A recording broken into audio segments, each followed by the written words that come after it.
The name, Dr. Richard Kimball. The destination, Death Row State Prison.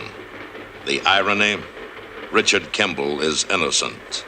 Proved guilty, what Richard Kimball could not prove was that moments before discovering his murdered wife's body, he saw a one-armed man running from the vicinity of his home. Richard Kimball ponders his fate as he looks at the world for the last time and sees only darkness. But in that darkness, fate moves its huge hand.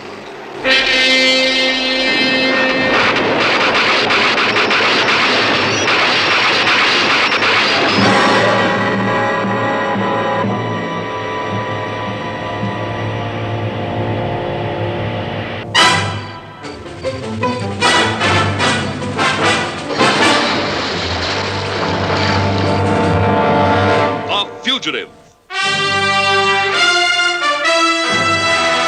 A QM production. Starring David Jansen as the Fugitive. With guest stars Eileen Heckert, Albert Salby. Tonight's episode, Angels Travel on Lonely Roads.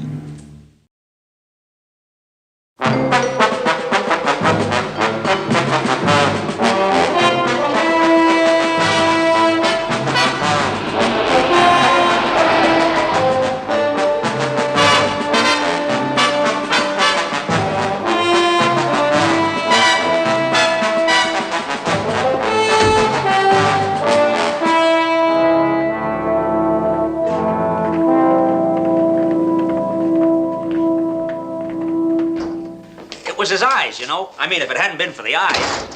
Got the dispatch on the way in. He the one who made the ID? Yes, sir. Name's Joe Fryer. Deals blackjack at Brady's Casino.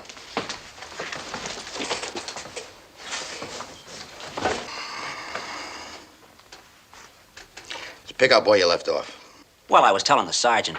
This fella'd only been working at the club a couple of days. Janitor-type job, you know. Only with everybody having titles now, you better call them maintenance engineers or you're bucking for a bust in the mouth. Just tell us about the man, okay? Oh, yeah. Well, it was his eyes. That's what kept me studying him. They had a look, like a guy needing a hard-way six. Scared sort of, you know? And the more I studied him, the more I knew I'd seen him somewhere before. And then just a couple hours ago, it come to me, just like that. His picture's part of the post office art. I remembered seeing it last time I was down there getting off my alimony check. Richard Kimball. That's his name, ain't it? If you tabbed the right man. Must be the right man, Lieutenant. The minute Fryer pointed him out to the policeman, he headed out the back way. Did you get out an all-points bulletin? Right. For Kimball, Lincoln City's going to turn into a box, barring a miracle. A miracle is defined as an effect in the physical world which surpasses all known human powers. For Richard Kimball, however, this has become a world of stark realities. A world where life is lived in inches, each one possibly the last.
we said as a last resort, a good kick would get these infernal contraptions going as well as anything.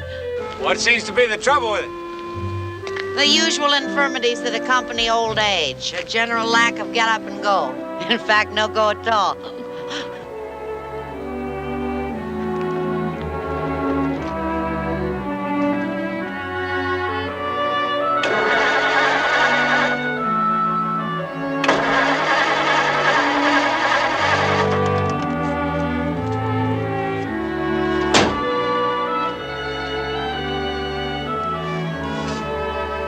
Strong smell of gasoline. It's probably a plugged up fuel line. I'll stop at a station further on down, send somebody back to help you. Why, when you can fix it? What makes you think I can? Well, can't you? Well, yeah, I suppose I could blow out the fuel line, but... Well, I'm in sort of a hurry, sister. A man in a hurry would walk across this desert when he has a chance to ride? I'll see what I can do.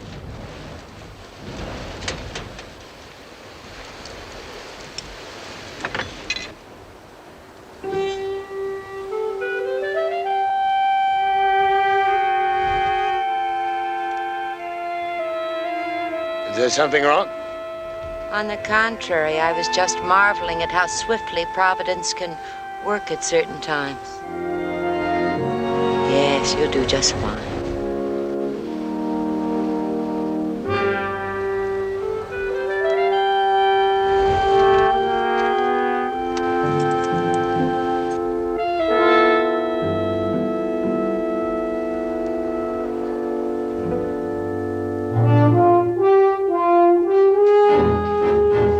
I'll tell him. Thanks. Well, the state patrol's covering highways 50 and 395 out of town. The sheriff's squad's boxing up the country roads, and the local police officers are road blocking all the farm roads. Well, that should do it, even if he did get out of the city. The arresting officer was Lieutenant Gerard. Shall I give him a call? Forget it. Lieutenant, this warrant says he should be notified if... I said forget it. When you've been on the force as long as I have, Joe, you learn that old habits like old friends are hard to change. In this department, I've developed a habit of burying my own dead. Since Kimball chose to visit my town... He reads like quite a guy. Yeah. 30 years in the business, and men like Kimball are still the ones who fascinate me. Their intelligence magnifies their fears into a pain like a handful of burning grease. And when it's over, even the chair must be a relief. That his relief shouldn't be too long in coming. If he's holed up in the desert, he'll soon be starved out. If he's on one of these roads, he's in for a short trip.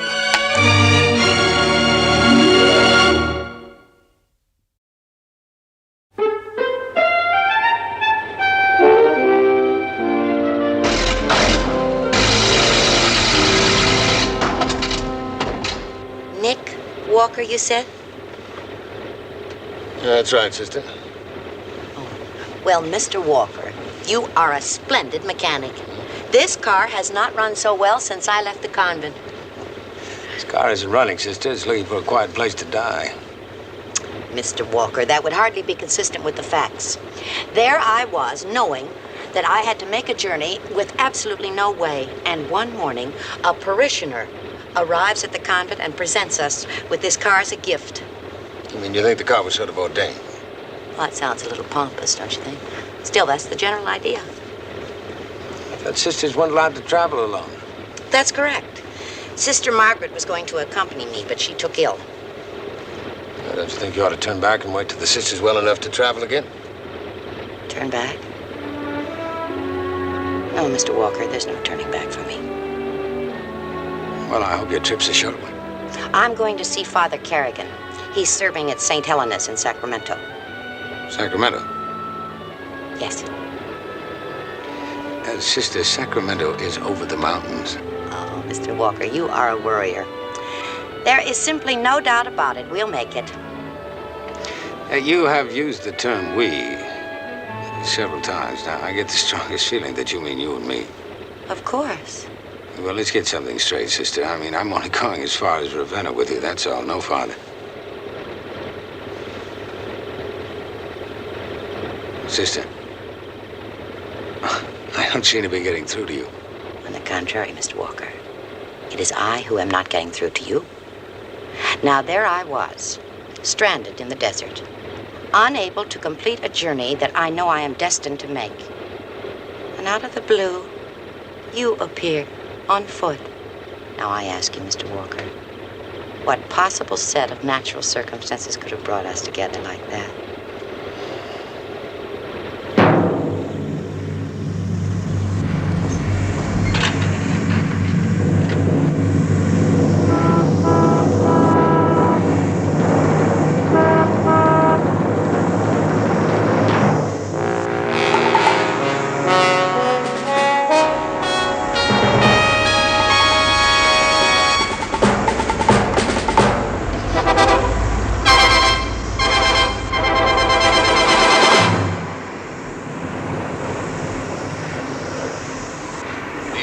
Fugitive's identity was definitely established at 1:55 early this morning. Sketch artists are now attempting to detail an up-to-date likeness of Kimball. Meanwhile, roadblocks are being set up throughout the area.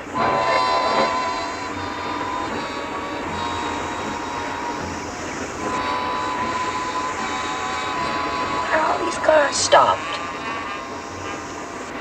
It's a roadblock. It's a policeman up ahead.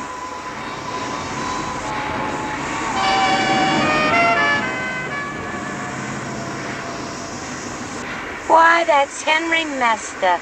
He owns the drugstore at Galway. His children go to our school. He only does police work part-time. I wonder what he's looking for.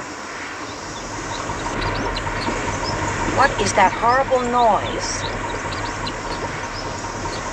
Radiator. Since we're not moving, there's no air blowing over the block, so it'll probably freeze up any minute now. Is that bad? Yeah, it's bad, sister. It's very bad.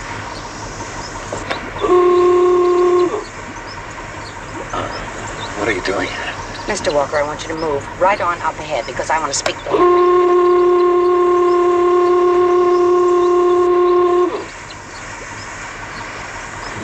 Let's, not make a bad situation worse. Okay, Mac, you start laying heavy on that horn again. Henry Mesta, it was I who was laying heavy on that horn, and with good reason. Do you see that radiator? Mr. Veronica, what are you doing out here?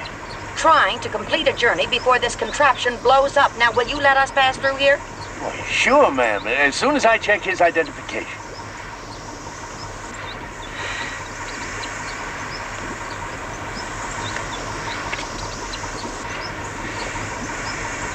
Oh, this just has a name and address. I need a description. Your driver's license would do.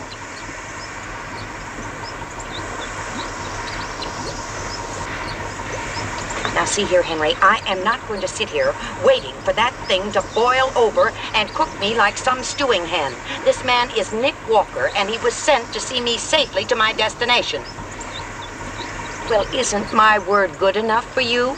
Well, sure, ma'am, but... Well, then let us out of here before what freezes over, Mr. Walker? The block. Well, Henry? Okay. Pass on. And come to church more often. You haven't been there in a month. Yes, ma'am.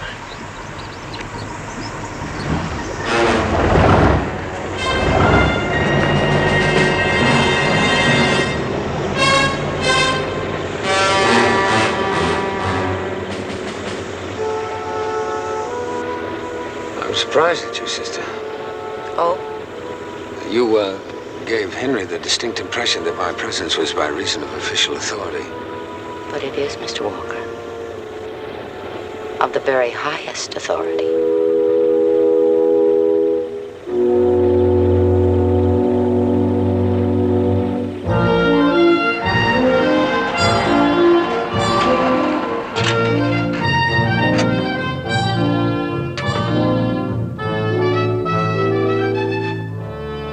Well, goodbye, sister, and, now,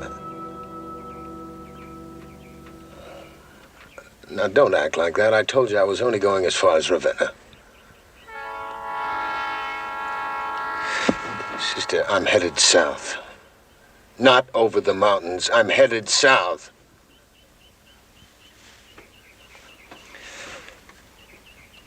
Sister, faith is a wonderful thing. But there is also reality. Now, I didn't drop down beside you on a skyhook. I drove out on a truck.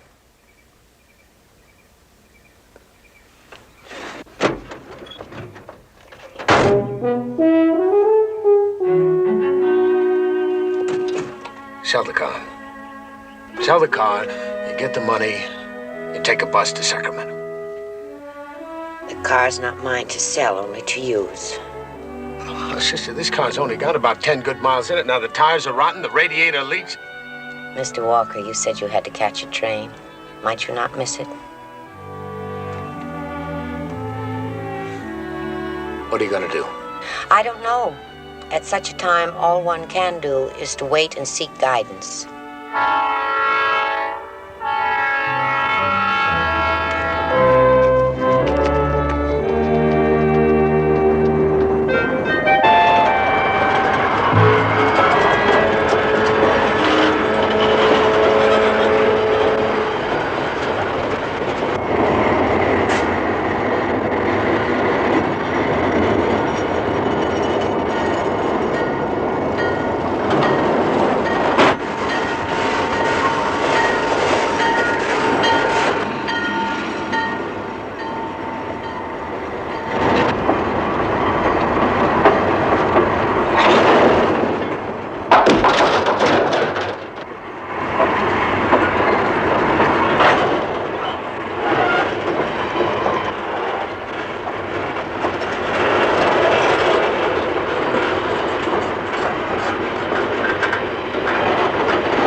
Friend. Hey, right back where you started from, hey? You know, I wish I had a dime for every one of them switching freights I've hopped on by mistake. It's an occupational hazard for the second-class travelers. Hey, mister, you got an extra smoke on you? I ain't fussy about the rand. Oh, thanks, pal. Don't feel bad about missing that through freight, because they stopped it at the edge of the yards. The fuzz were looking for a guy. They didn't find him, but they kicked me off anyway.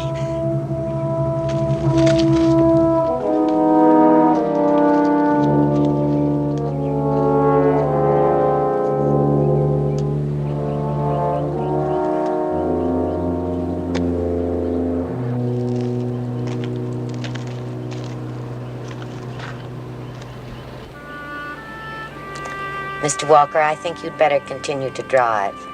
Mountain heights have a tendency to make me dizzy.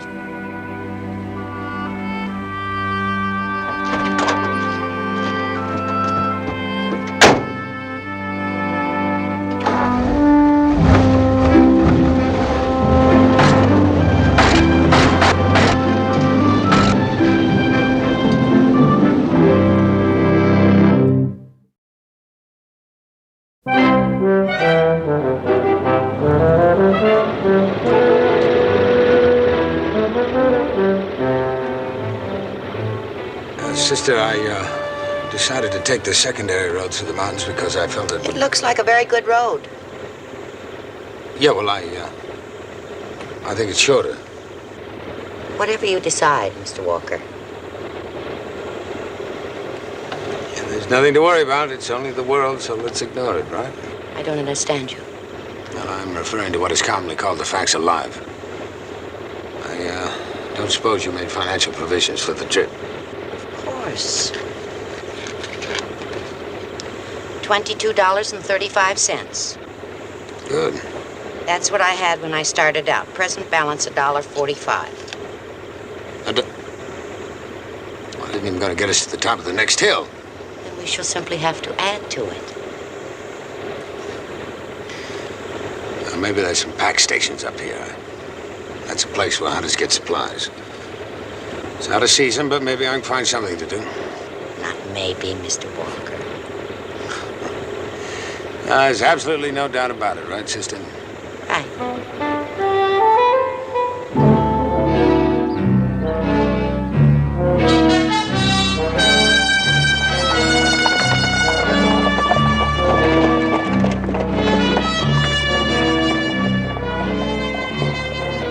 See, the season doesn't open for another month, so there's really nothing to do around here. I'm sorry.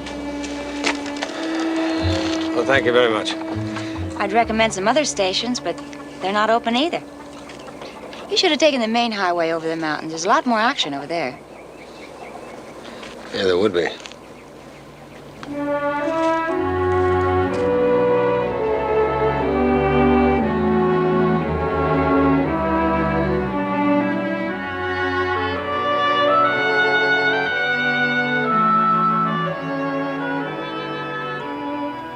I hope the work won't keep you long. There's no work, sister. Nor is there likely to be any up ahead. Something will turn up.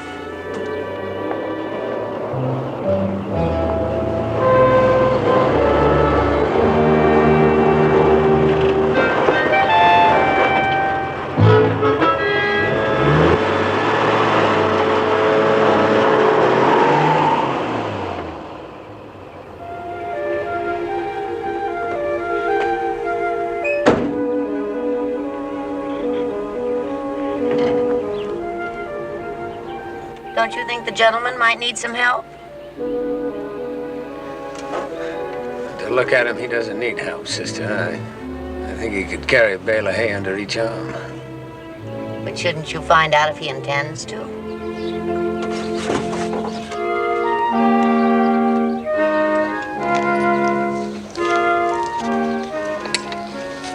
Hi.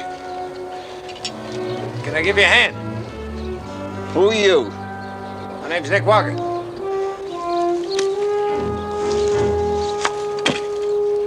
You a priest or something? No, I'm just driving the lady over the mountains. You people like the Boy Scouts, you gotta do a good deed every day? Yeah, I'll do all the good deeds you want for $2 an hour. Yeah?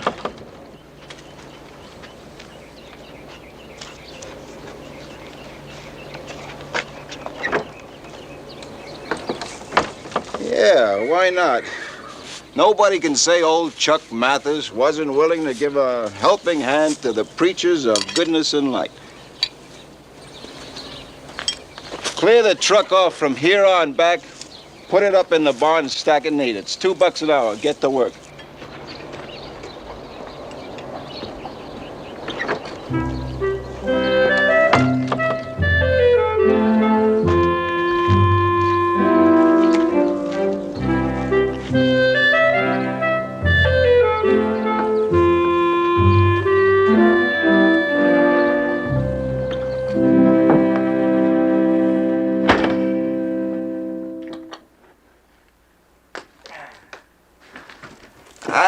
Boy, now you're doing good. You just keep right at it.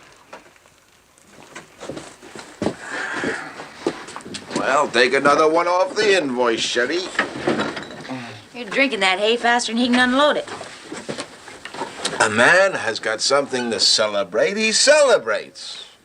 Yes, in 2 days, little old Chuck Mathers is going to be right down there in the middle of San Francisco.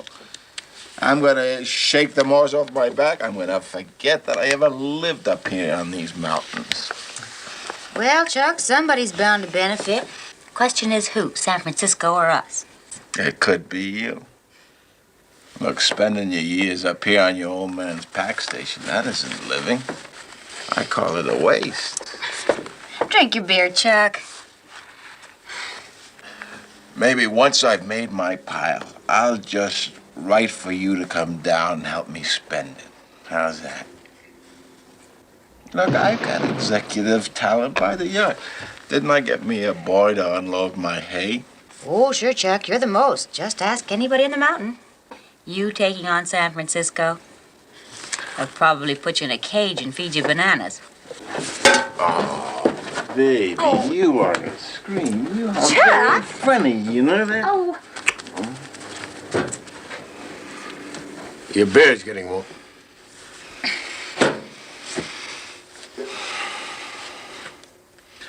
Well, you are just bubbling over with the milk of human kindness, aren't you? I mean, you're driving a nun across the mountains. Now you're protecting the honor of little ladies. You said to unload the hay and stack it. It's done. I'd like to get paid.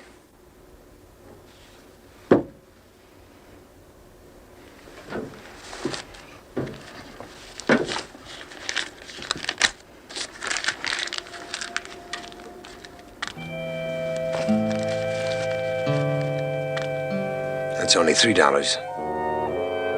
You owe me $6. The other $3 is in my pocket. Come on. Come on, you want to try to come and get it? Come on. He sort of gets to you, doesn't he, mister? Some people are all heart.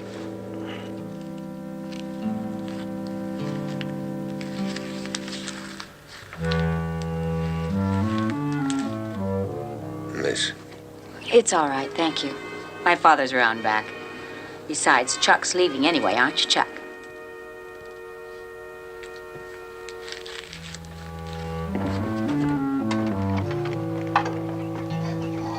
Hey, Walker, don't take any wooden angels.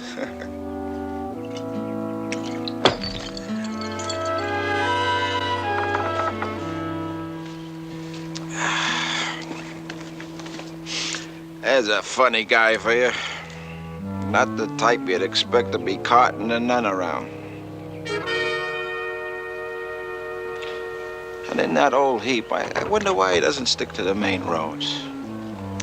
Maybe they robbed a couple of banks.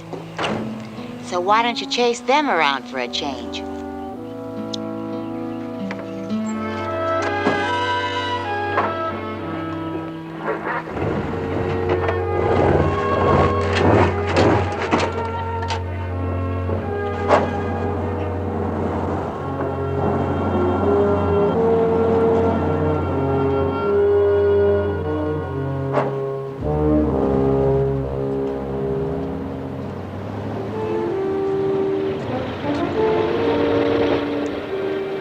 You have been extremely tense ever since we left that pack station. Is something wrong?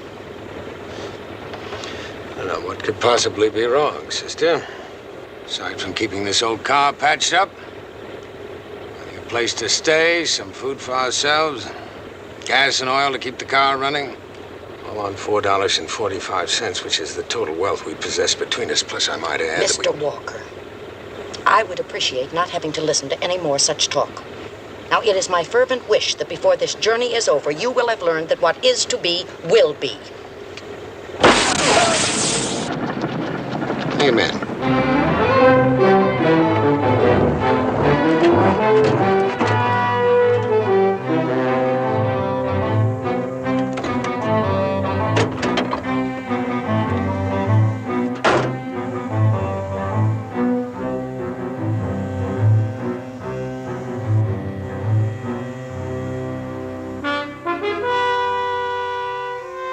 What is it, Jack? I don't believe there is one. No, Jack. Well, then how? Mr. Walker, I'm sure that you will find a way.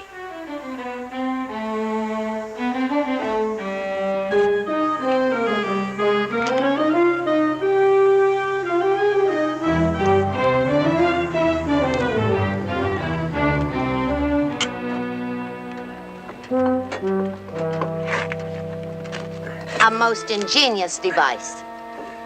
It's just a lever applying an elementary law of physics, sister.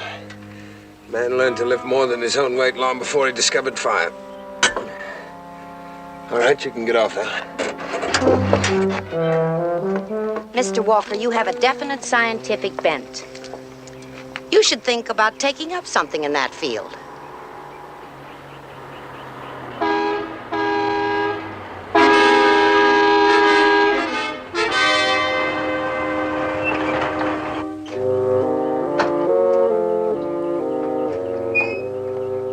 All right, Walker, what's the idea of blocking a public road? It has to do with an elementary law of physics. Mr. Walker can explain it to you. Well, all I want from Mr. Walker is for him to move that log so I can get out of here. I still got 3 deliveries to make. I don't plan to miss the fights on TV tonight. May I talk to you? All right, what's on your mind? $3. Otherwise, since I've already got that car jacked up, I might just decide to leave it there a while. I'll move it myself. Just a minute. Things are a little different out here. They're just you, me, the sister, and the trees. You decide to make that walk, you're liable to find it's the longest walk you ever taken.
What's so amusing?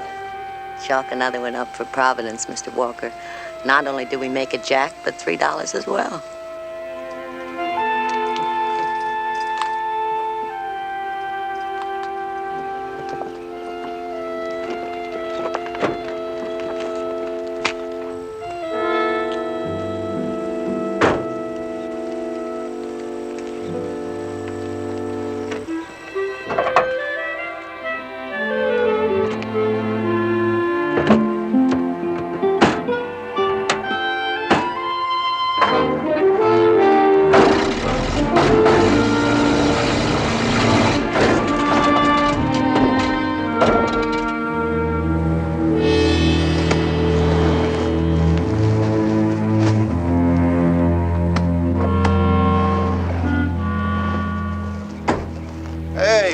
You been out shooting squirrels on county time? I've been out on official business, looking for a fugitive. What kind of fugitive? Oh, prime stock. Doctor named Kimball decided to commit himself a murder. Somebody spotted him down in Lincoln City. A man catch someone like that sure would give him some size, wouldn't it? Yeah. But you go back to your beer bottle, Chuck. We'll find him.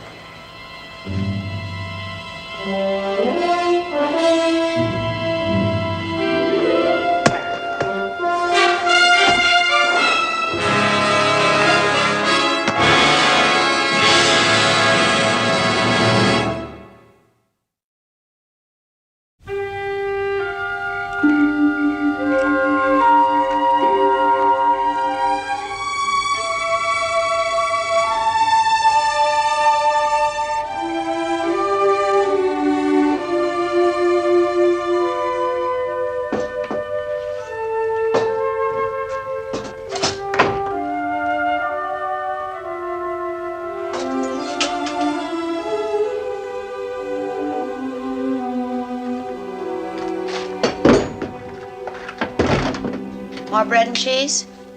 No, thank you.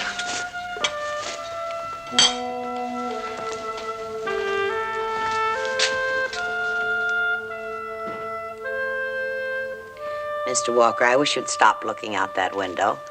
There's nothing to be worried about. We just, come in and make ourselves at home in a completely furnished cabin. You said it yourself. On $6, we could hardly buy food and lodging and gasoline. Besides, wasn't the door unlocked? Just another little guiding hand to get you through on this predestined trip of yours, sister. Predestined, yes, but only for me.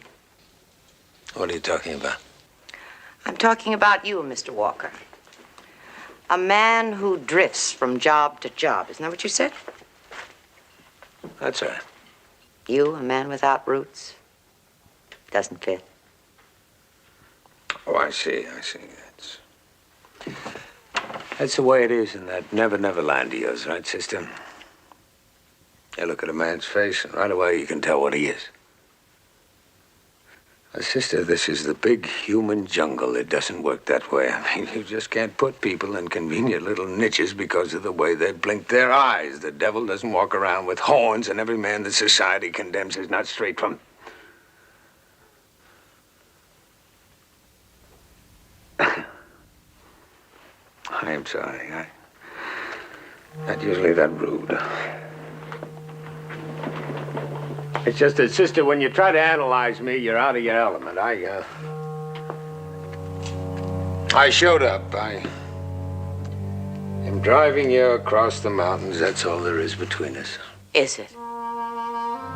You so-called realists simply amaze me.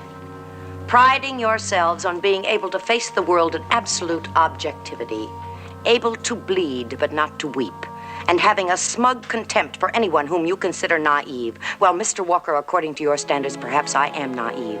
But even in your big human jungle, I can still see the pain in your eyes. And whatever the reason, I know you're running.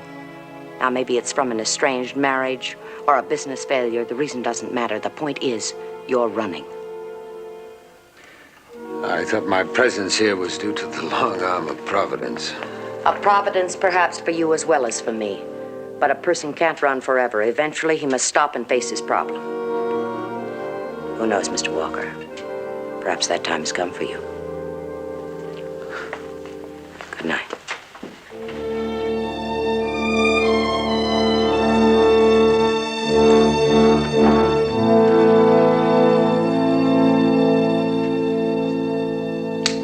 Like I told you, I seen this guy hop off a switching freight. I catch him for a smoke, we talk for a minute, and then it's so long, Charlie. I told all this to the cops up in Ravenna. What you want to bring me up here for?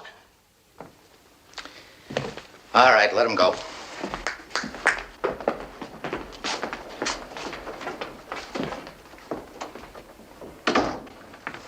You want me to get in touch with this Lieutenant Gerard?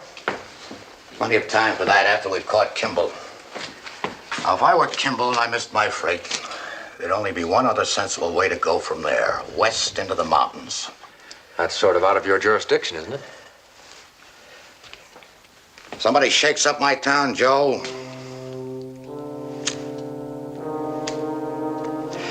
They're going to stretch the city limits a long ways.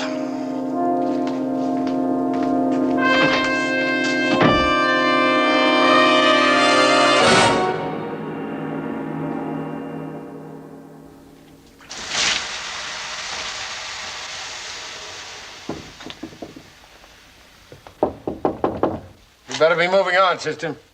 I'm almost ready.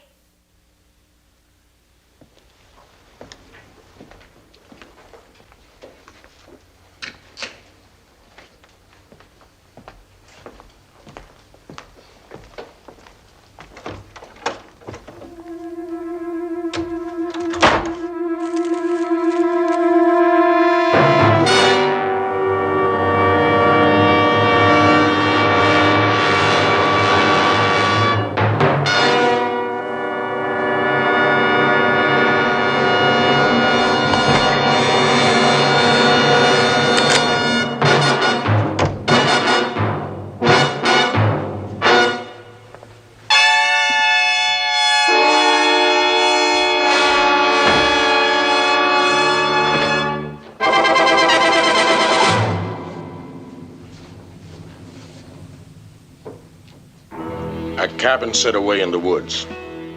And you thought you could come here and not be found. A foolish mistake, senor. You think people who build such places do not hire others to watch for intruders? You mean you can't take it? For many such cabins in this area. Now we go to the sheriff. Well, I have some money. We're honest men. Do you think we would...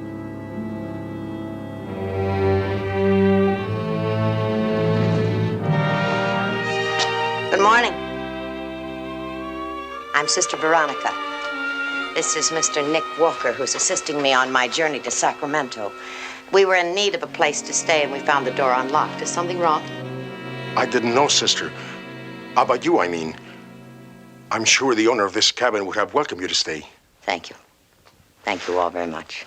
Mr. Walker, will you get my bag, please? Sister, for 3 weeks now, our car has been broken. So for 3 weeks, we have not traveled down the mountain to church. This being Sunday, perhaps you would lead us in prayer? You don't need anyone to lead you in prayer. No voice is so small that it cannot be heard. But in the presence of one so close to God, our prayers are bound to have more meaning.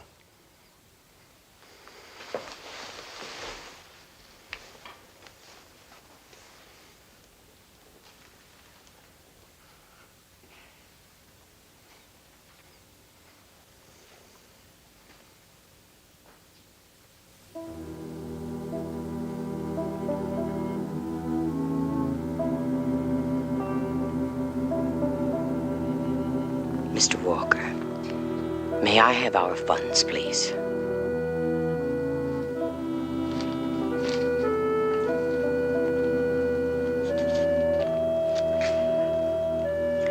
I saw a bus stop down the road.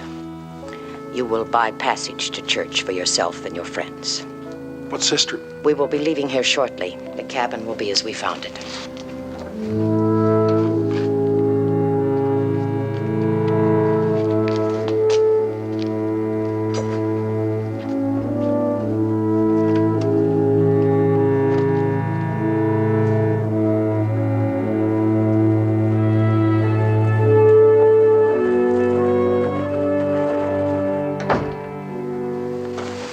What was that all about? I see no reason for us to discuss it. Sister, I think we should discuss it. For whatever reason, I'm here. Your version of mine, I am here. With little more than 4 thin tires and a prayer. Now, all along, I've been hearing about how we had it made because of that faith of yours. And the first time that somebody asks for help, you back away.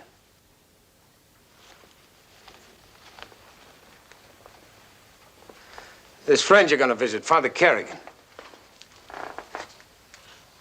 You know, I keep getting the strongest impression it's the last place you want to go.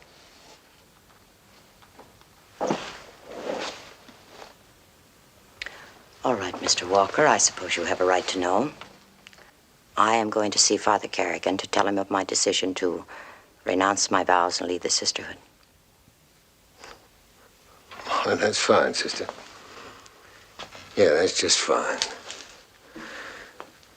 Well, we start a trip that shouldn't have been started. We get a lot farther than we have any right to, and all along, I'm being told how things have been ordained. You want to know something, sister? It was beginning to get through to me. Like the rekindling of an old fire I'd forgotten existed. And now I find out it's nothing but a bunch of words coming from a quitter. Oh, not a quitter, Mr. Walker. I tried. I am 41 years of age, and my only possession is a memory of empty faces. A representative of God who is unable to communicate. All those years, all those faces seeking guidance that I was unable to convey. To marry the church, Mr. Walker, is to perform, and to perform well. I have not met even the lowest standards. You just can't break out of that world of fantasy, can you? What do you mean? I mean that even in religion, sister, there is a practical side. What you're looking for is the parting of the waters, isn't it? No, the few fishes and loaves of bread that feed the multitudes. Doesn't come on in a flash of light and a crash of thunder. You haven't accomplished a thing, have you? Oh, look, sister. Sister, they're not empty faces, not the ones that came to know you. Mr. Walker, let me tell you about one of those faces. It was my last parish school. It was a young Indian boy. He was about 16 years old. His name was Hosoni. Hosoni is a Navajo word that means happiness and right thinking. They told me he was a bad boy. And they were right. He'd done many wrong things. He'd cheated and he'd stolen, but I came to love him very much. There was so much I wanted to teach him and I wanted to give to him. But I failed him. 3 nights a week, I gave religious instruction to young adults. Behind the classroom, there was a library. It was a tiny little room. It wasn't any bigger than a closet, really, but for Hosoni, it was his refuge, his other world. He came there for peace and for understanding. Sometimes he would appear late at night after class, and he'd be standing there in the doorway, drunk, weaving. I'd bring him in and I'd make coffee, and we'd sit and we'd talk and we'd talk and talk. Then it would come. Always it would come, the contrition, the self-guilt. And when Hosoni would leave, he would leave with God beside him, vowing that he wouldn't drink again and he wouldn't steal again. And then it would happen again, and there would be a next time. And then there was the final time, because I felt that Hosoni must stand alone without using me as a crutch, that he had to face himself alone to know that he was not alone. For each of us, God is always there if we just reach out for him. So there came a night when he came to the door and he knocked, and I ignored it. He came to me for help, and I ignored him. So after a while, he went away. And that's the last I ever saw of him. Well, you'll see him again, sister. How, Mr. Walker? 6 days ago, he was executed in Sing Sing.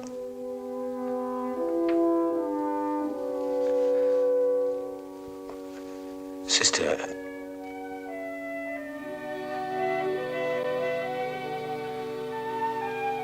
last night you said I should face my past.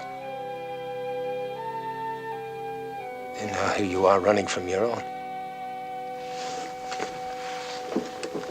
That's true, Mr. Walker. We do have that in common. You're running from something in your life, and I'm the worst kind of fugitive of all. Fugitive from God.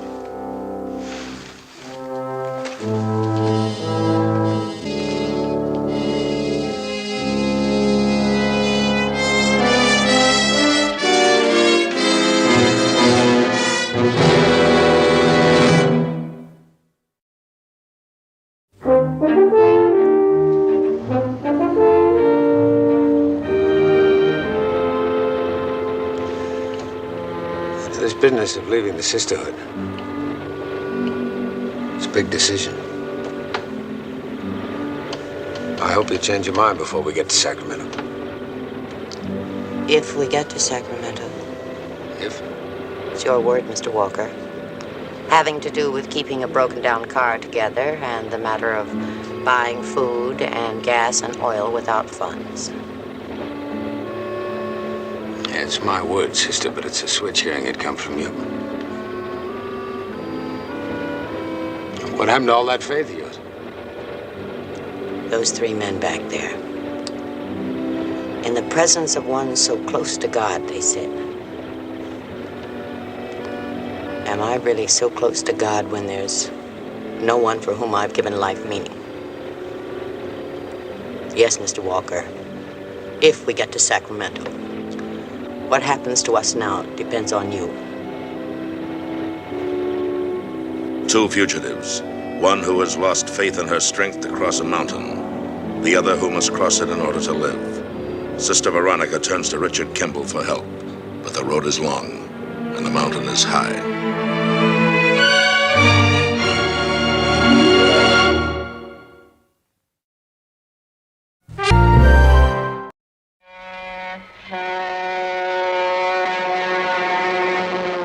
The name, Dr. Richard Kimball. The destination, Death Row State Prison. The irony, Richard Kimball is innocent. Proved guilty, what Richard Kimball could not prove was that moments before discovering his murdered wife's body, he saw a one-armed man running from the vicinity of his home. Richard Kimball ponders his fate as he looks at the world for the last time and sees only darkness. But in that darkness, fate moves its huge hand.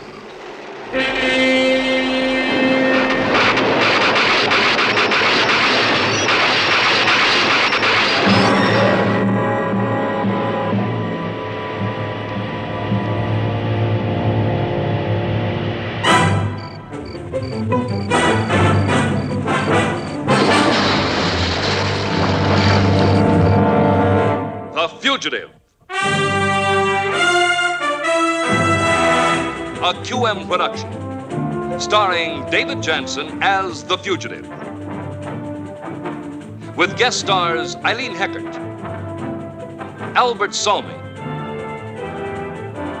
Ruta Lee.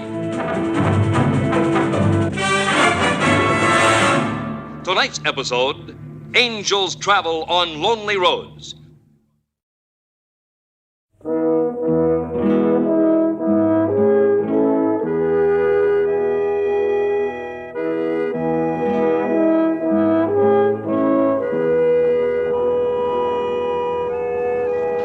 Richard Kimball, alias Nick Walker, had called it a car looking for a quiet place to die. But this ancient vehicle, held together by faith and rusty wire, has come halfway across the mountains, carrying two fugitives. Sister Veronica, a fugitive from God, on her way to Sacramento to renounce her vows. And Richard Kimball, fugitive from injustice, now wearing the name Nick Walker, borrowed from a wallet which he had found in Lincoln City. Two fugitives, moving through a dragnet that straddles two states, one unaware that the other is the object of the intensive manhunt.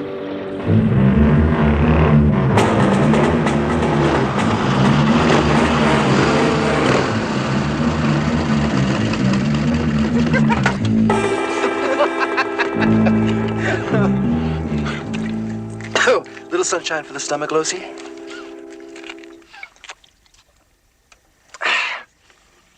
Hey, Clee. Up down the old pass road. First of the fishermen, I'd say. Who else be crazy enough to come up the high pass this time of year? Hey, what do you say we have a little fun with him?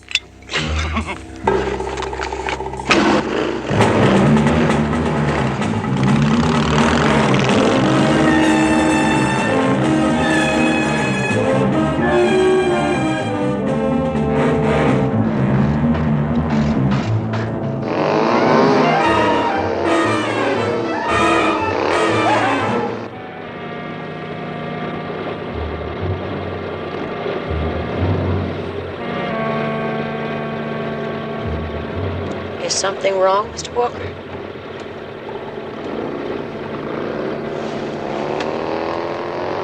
Motorcycles. Have we been speeding? No, sister, we haven't done anything wrong. They're just a couple of kids out for a ride.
You all right?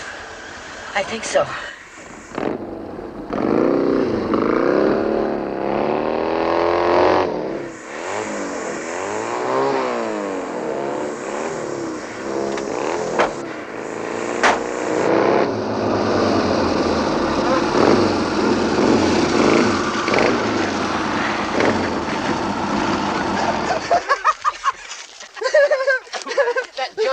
like to stood up in its hind legs. I was...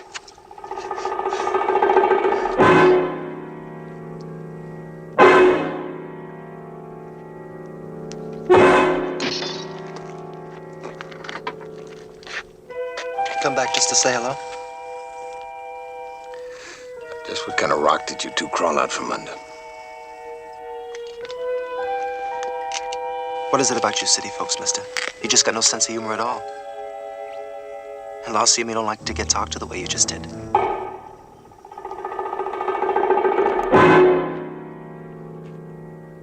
I guess there's just no way to be friendly to people like you.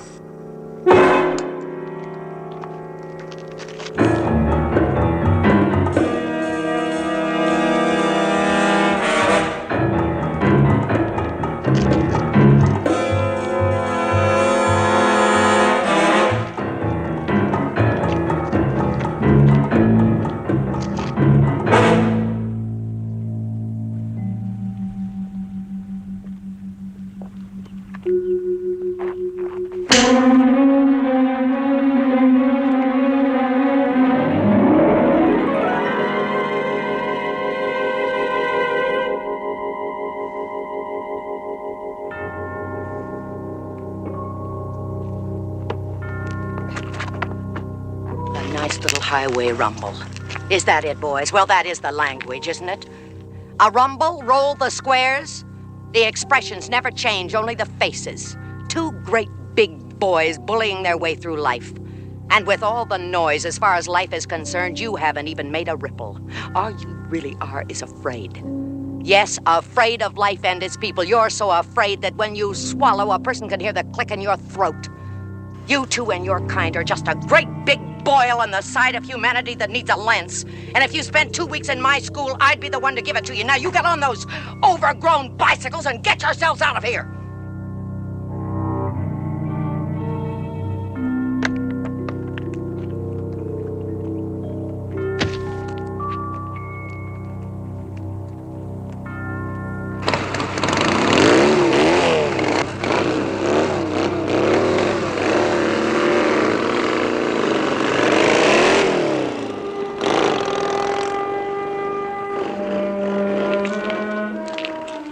I'm sorry you had to witness that display.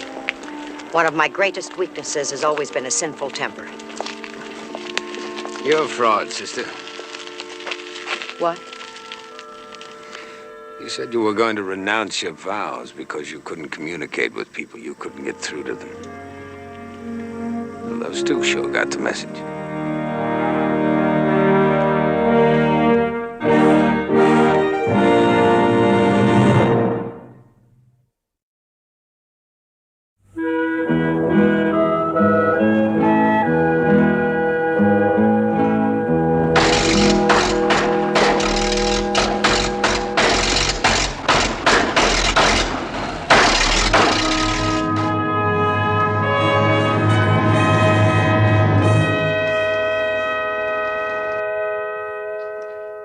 Tim Craig, Lieutenant, Lincoln City Police. Yep, I've heard all about you. I guess every law officer within 500 miles of Lincoln City has heard about Tim Craig. The old style, no crook's ever gonna get the best of me kind of cop. Okay, so I admire your tenacity. But Kimball sneaked out of your beat, and it looks like he's in my yard now. Andy? I came here to offer my services. I think I'm beginning to know how he moves, how he thinks. I thought I might be able to help. Does that shake you so much, Sheriff? All right. Stick around if you like. But it's a lot of mountain. And it's spiderwebbed with roads, summer cabins, lodges, pack stations. Besides, what makes you so sure he's in my area? This pass is away from the other passes. It's also the hardest to cross. Everybody figures Kimball to concentrate on speed. Only that's what he's expecting them to think. You seem pretty sure he's a bright boy. I'm sure. Only he's got more than brains riding with him. Luck, maybe. Something. Otherwise, he wouldn't have gotten as far as this.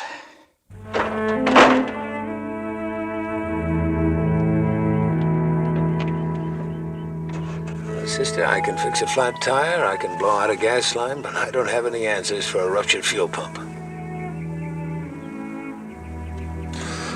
Well, at least it decided to break down somewhere near civilization, so I guess I'll just walk down the hill, see what I can do, huh? Hey, sister, getting a fuel pump without any money is going to be quite a trick, so we need all the help we can get. How about some of that old optimism of yours? Huh?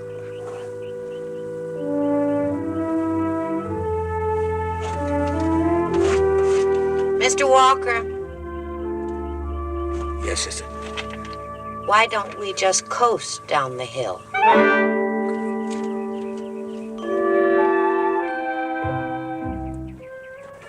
Yeah, very good idea, sister.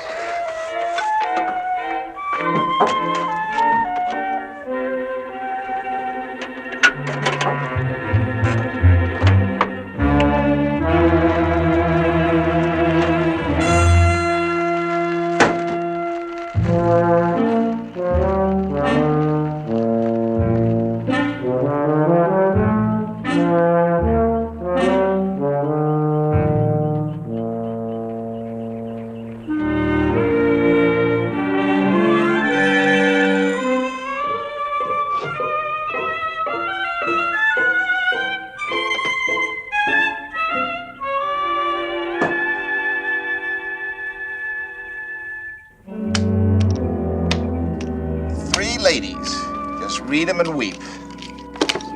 You know, now that I'm leaving this crummy mountain, I finally found something I'm gonna miss. My own personal pigeons. Come on, let's raise the ante. Get rid of the boys in the game. Well, well. Like old home week, huh, Walker?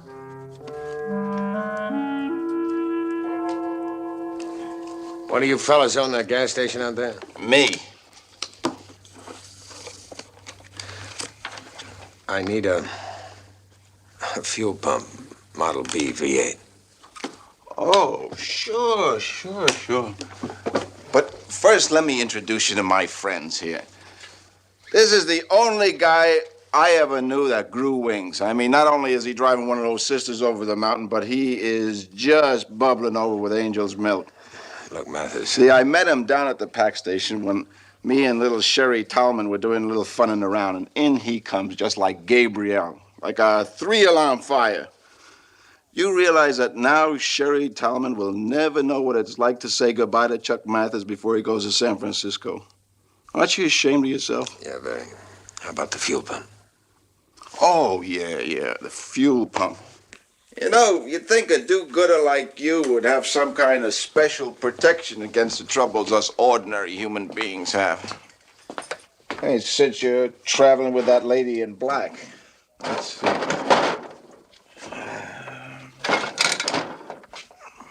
Yeah. It's reconditioned, but it ought to do. That's fine. How much? Seeing it's you, Walker. $25. You can buy them anywhere for half that price. And buy it there.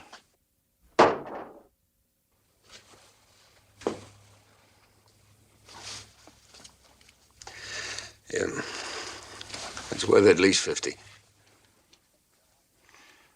Well, I'll tell you, Walker. Here it's worth 10. That leaves you owing a balance of 15.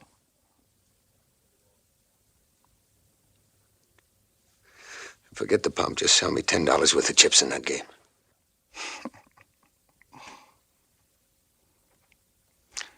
Okay, Pigeon.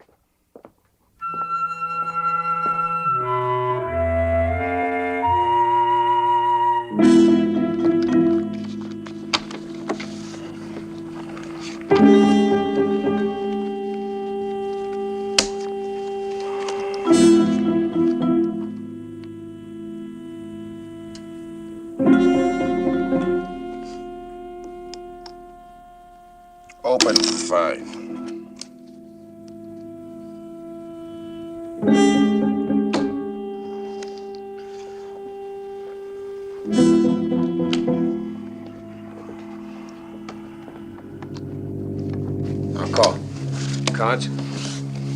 3.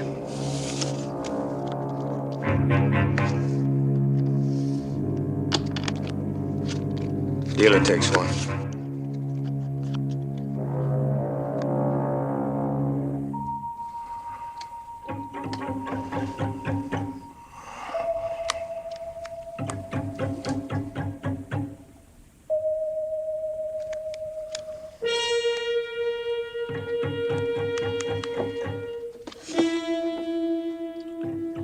Open the bet's 5.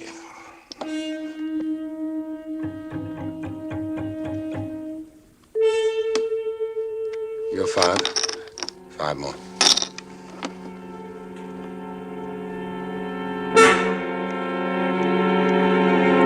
You're bluffing. You didn't hit no full house. Call or fold your cards.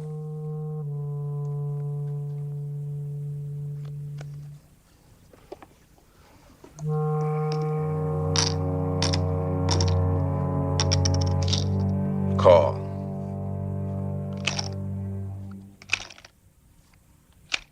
Three kings.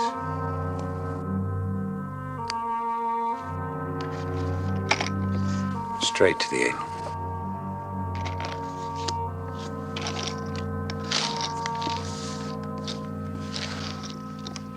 I tell you, Walker, none. I can spot a card shark a mile away with his skin burned off. Every time you deal, you win. That's a little too pat for me, Walker. Cash me in. Oh, did you hear that? Why, the menace just seeps out of him like smoke. I tell you the truth, Walker. Every time I see you, I want to look for a place to hide.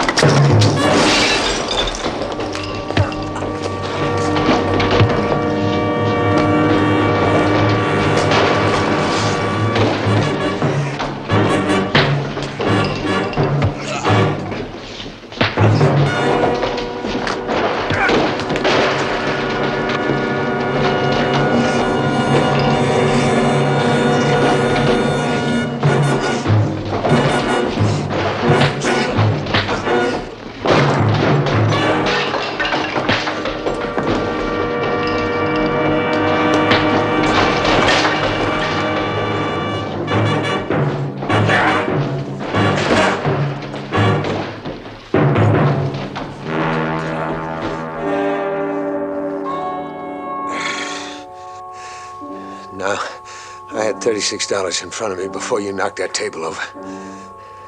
I want my watch, a fuel pump, and my dollar and change.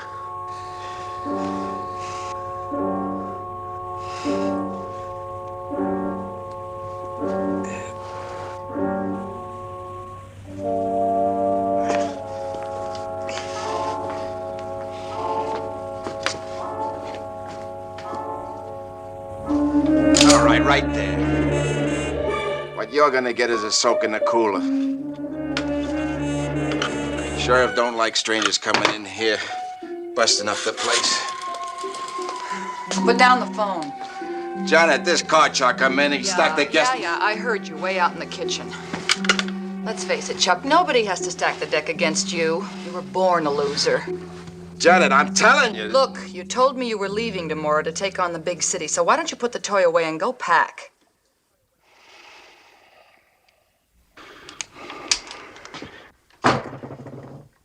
And while you're at it, pick up those books.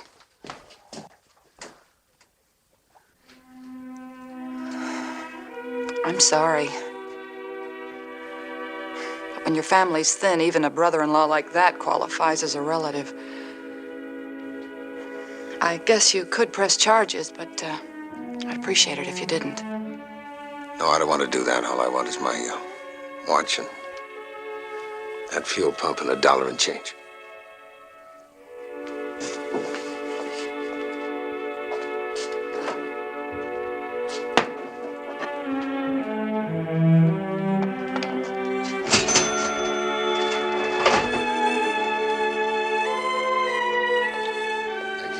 This important to you? Well, it has to do with Gresham's law of economics.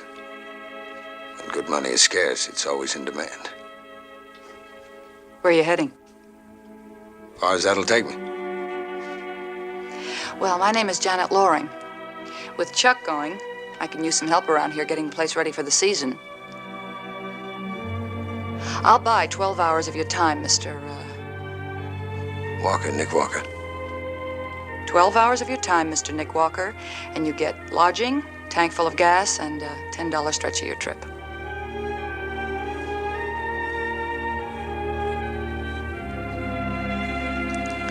Beats playing poker with your brother-in-law.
Ain't that beginning to get on your nerves, sister?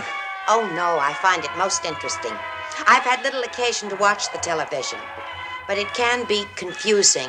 Mr. Mathis, maybe you could help me. I have difficulty in telling the good guys from the bad guys. Now, obviously, the policemen are supposed to be the good guys, but here they are shooting at the men who are only suspected of heisting the payroll. Why don't you ask Walker? He seems to get around pretty good. Oh, I'm quite sure he does. Well, don't you know? Why would I know anything about Mr. Walker? I thought he worked for your church. Oh, no. I met him outside of Lincoln City. He needed a ride, and I needed his help. Lincoln City? That's right.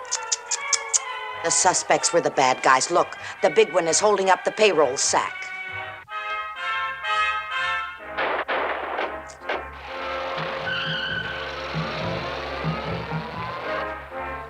The main body of the European Common Market is to hold their initial meeting in Paris on Monday. And now for the local news.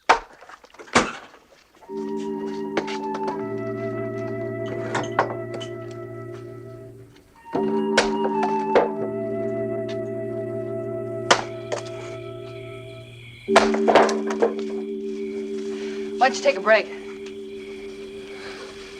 Okay. Cigarette? Yeah, thank you.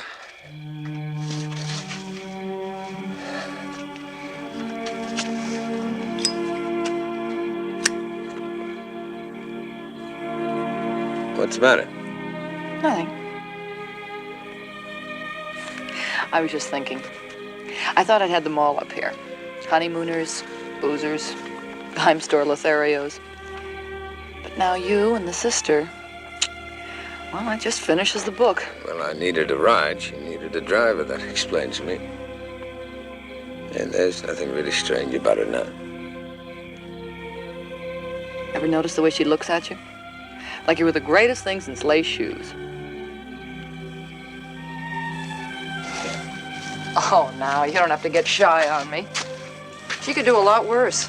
A lot of strength and confidence radiating out of that face of yours. Don't let it fool you, Janet.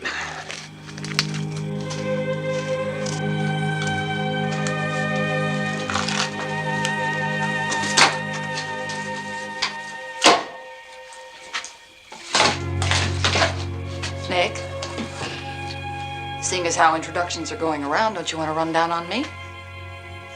I've got it. Janet Loring. Mrs. Janet Loring. The Mrs. standing for widow. My husband died a couple of years ago.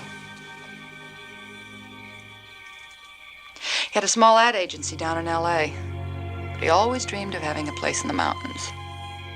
Worked for nothing else night and day. And he finally got it.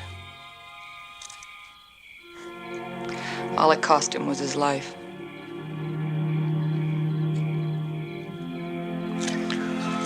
It's a nice place.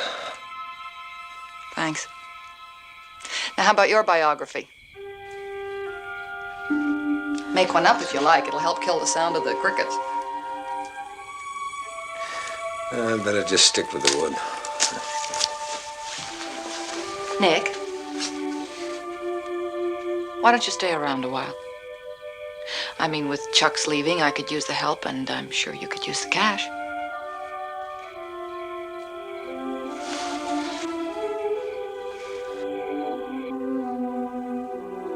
Well, all right, I could use the company, too. How about it? 2 weeks with time and a half for good behavior. I'll let you know in the morning.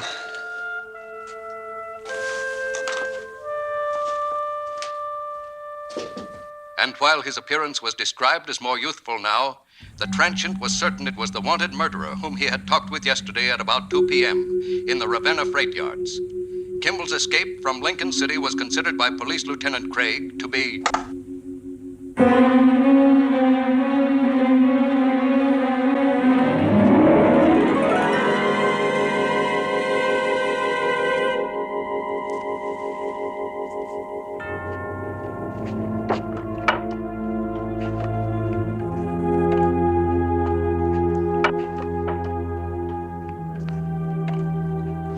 Have enough of the good guys and the bad guys, sister? Yes, Mr. Mathis. Quite enough.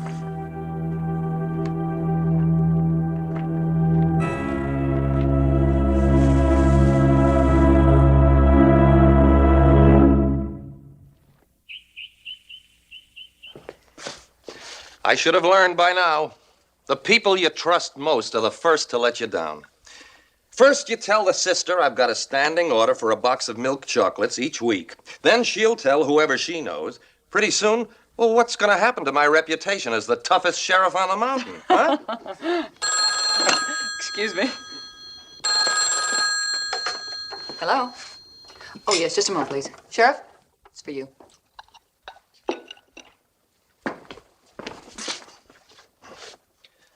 Sheriff Morris. Yeah. Sure, Jack, but I'll have to round up the driver. You bet, right away. That was Sheriff Anderson on the Lark County side. He's got himself a wreck and he needs our heavy tow truck. Well, I better get going and round up the driver. It was nice meeting you, Sister Veronica. Thank you. Remember, Janet, you see anybody suspicious at all, you get on that phone and call me loud and clear. Mm-hmm. Man murders his wife, he's capable of anything. That goes for you, too, sister. When you start your trip again, don't stop to pick up any strangers.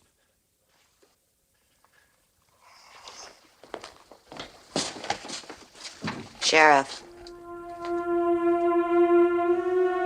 You forgot your chocolates. Thank you.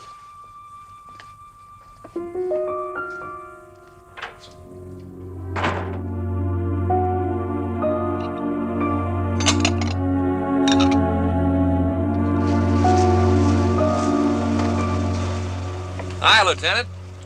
Hey, the word's out you sure been getting around. Where you been this morning? Had a suspect over at Jackson Springs. Another dud. Highway Patrol's setting up a roadblock down on the South Canyon Road. I'm taking a run over there. Want to come along? Got other things to do. Did you check this place out? Yep. Nothing suspicious. And I told Mrs. Loring to keep her eyes open. I'll check with you again. Right.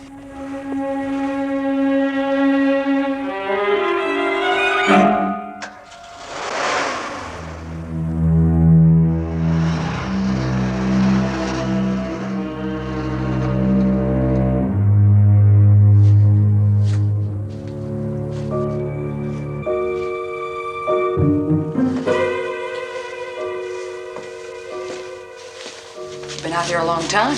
Well, I had finished stacking the wood. I mean, after you finished the wood. Any special reason? Matter of fact, there was. I met a girl. What? Yeah, pretty eyes, pretty hair. Want to meet her? Sure.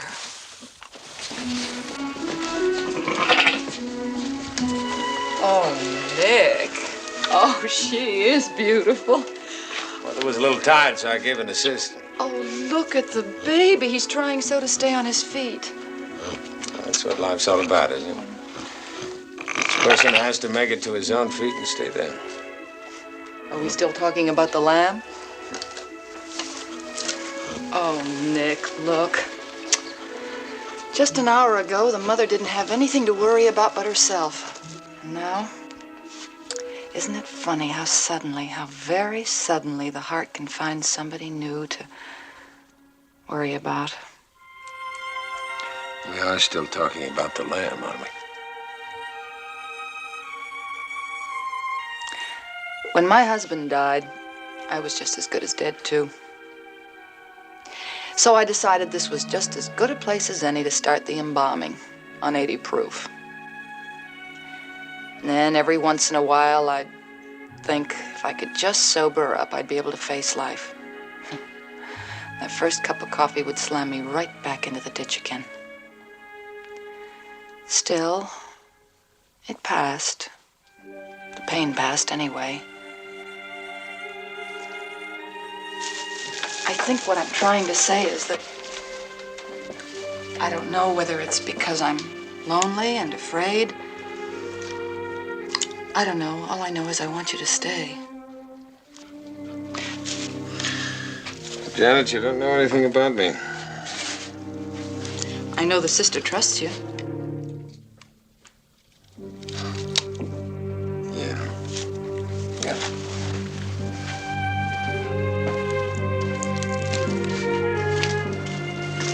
Nick, when I told you about my marriage, it was for a reason. In case you were worried about complications, I want you to know I've already had my trip to the stars. So, when I talk about wanting company, it could be nothing more than the handshaking kind. And, one other thing. If you want to hide out from bill collectors, there's no place better than this pine-studded mausoleum.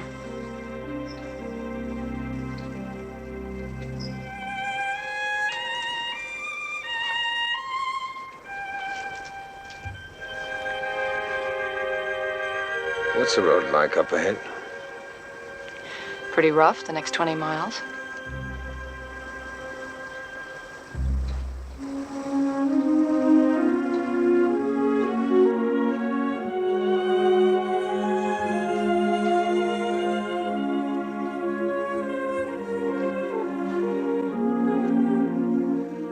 Janet, I think I better be moving on.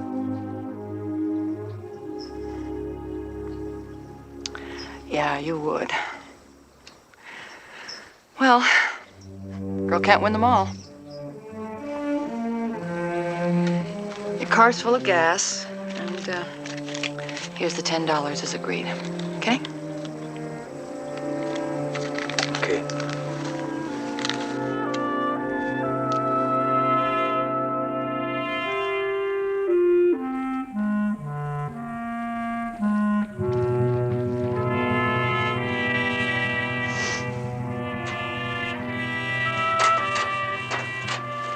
Here, sister, let me do that for you. That's all right, Mrs. Loring. I'm practically finished. I'll get your bag, sister. Need paper towels? Thank you. I'm sorry our visit had to be so brief. You've been more than generous. Well, if ever you're passing through again, please stop in. You know you're more than welcome. Oh, and be very careful on that stretch of road ahead. It's pretty tricky. Bye. Thank you.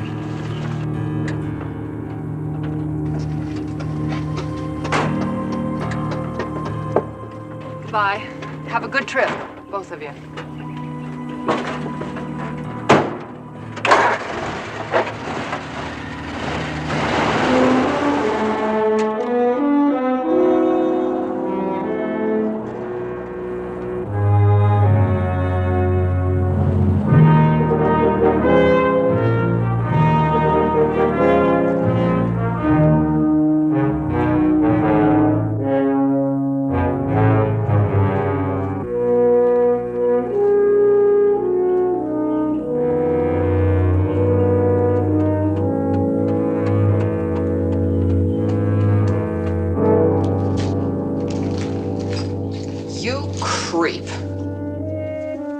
cheap, miserable creep. Well, you didn't think I was gonna let that hustler take me at cards, did you?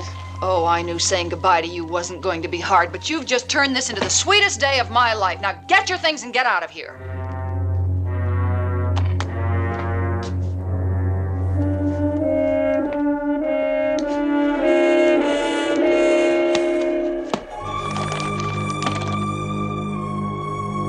Well, maybe there's something in this day for both of us. What are you talking about? Yes, sir, you really know how to pick 'em. Me, I'm nobody, but this man Walker, really a special kind of a man. You take a look. Doesn't that face look familiar to you? Well, if you think this is Walker, you're wrong. He's younger and...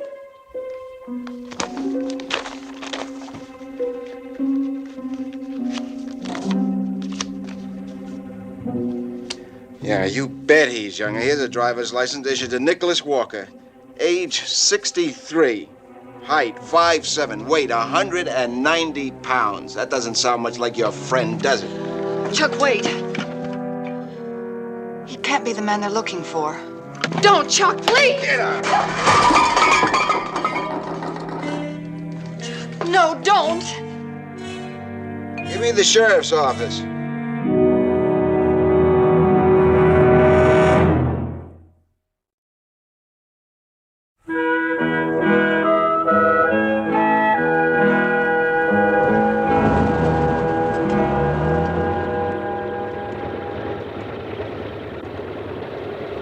I think you ought to cheer up, sister. The worst is over. I'll be in Sacramento by sundown. This trip wasn't such a long shot after all.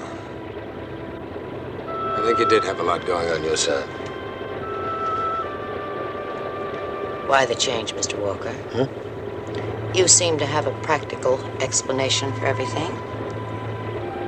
There's even a practical explanation of why we got through that roadblock outside of Lincoln City. After all, who would seriously question the character of a person traveling with a nun? Go on. There seems to be a logical explanation for everything in this practical world, except for one thing. After we were safely through that roadblock, why did you stay with me? There was an announcement on the television last night. They showed your picture. The sheriff came by this morning. What did you tell him? I don't know. Weren't you afraid to go on with me? No. For what it's worth, sister, I didn't have anything to do with the death of my wife. That answers one question. And now what about the other question? Why did you stay with me? Just for the sanctuary these vestments guaranteed? Yes, at first. And later?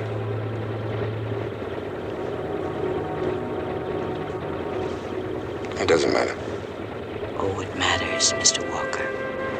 And I think I know the reason. The realist is not quite such a realist anymore. Two people meet and because of their own particular jeopardy, give something of themselves to the other one. Why? I keep asking myself that question. Why?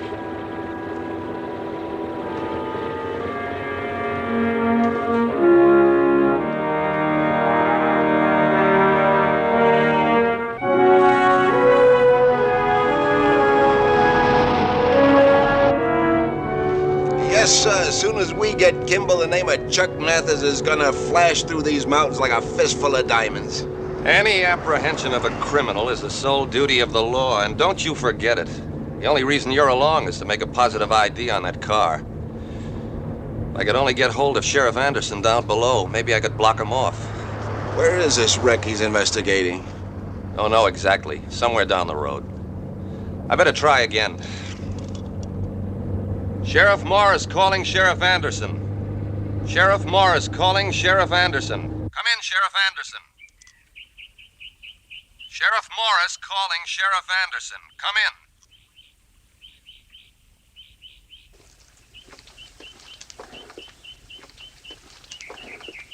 fast were you going when the brakes locked?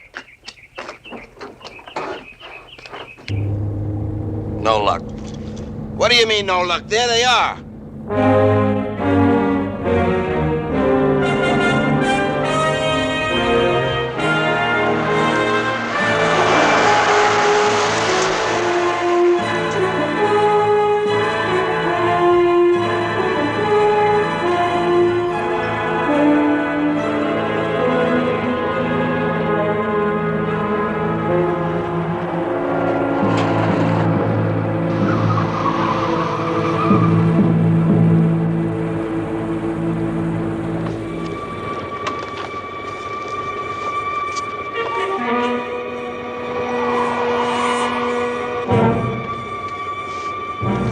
What is it?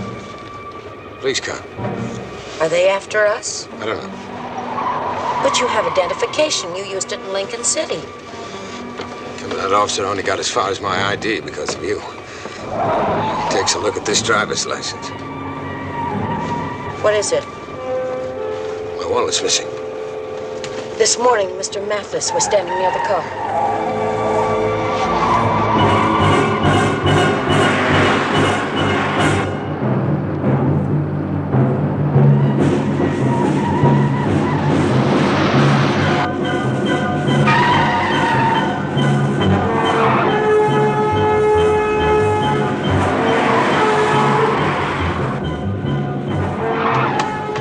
How do you expect to outrun a police car in this? No, sister. I can get a couple of curves ahead. Maybe I can pull over the side of the road and make a run for it into the woods.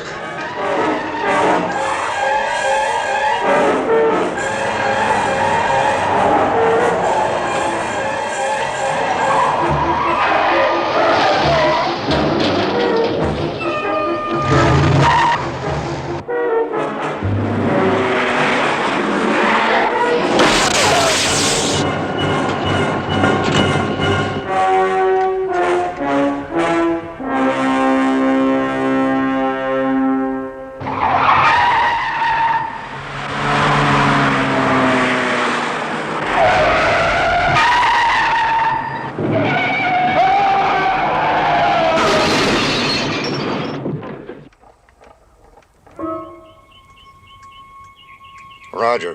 I'll check with you.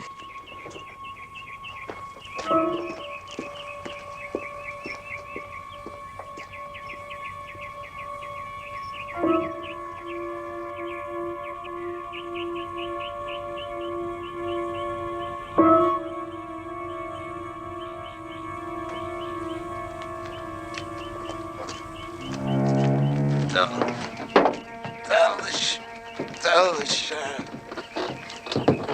Here. Tell the sheriff. The sheriff. Mathis, when are you going to learn to lay off the beer? Tell the sheriff.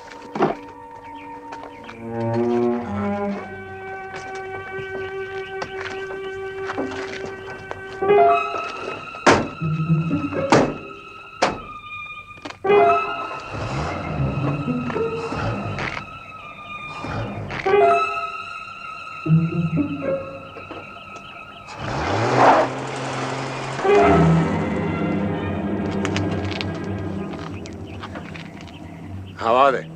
Doc says they'll be okay. They ought to be coming around before long.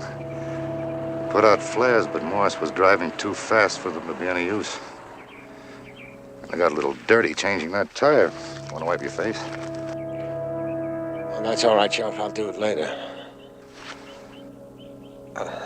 There's the jack. Thanks very much. Sure. Well, you better be moving along. You're blocking the road.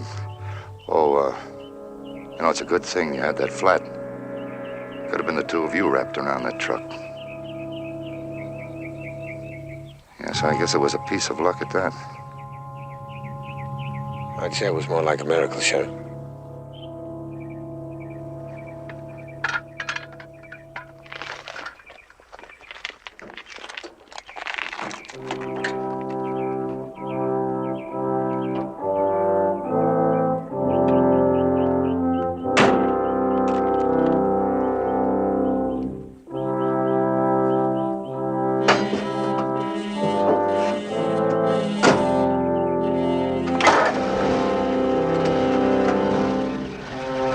Lieutenant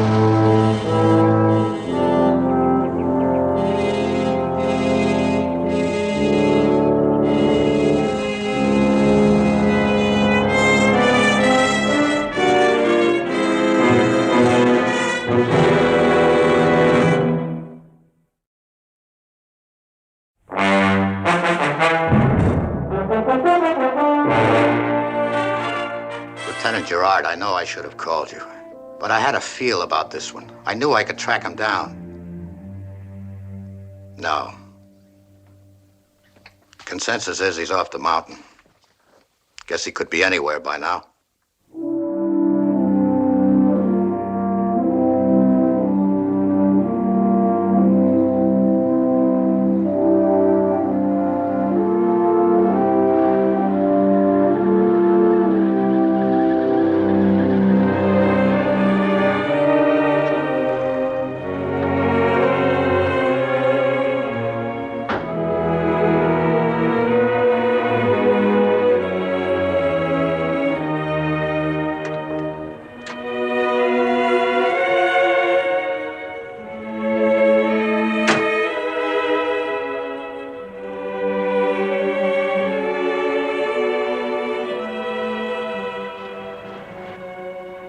Goodbye. Thank you. For what? Because of you, another side of me came up, Freya. You really mean that, don't you? Yes, I mean it. I think I've meant it ever since that poker game when I bet on money and drew to an inside straight and made it. That's quite impressive for a realist. Come to think of it, we did draw some unusual hands the last couple of days. Never seen anything like him.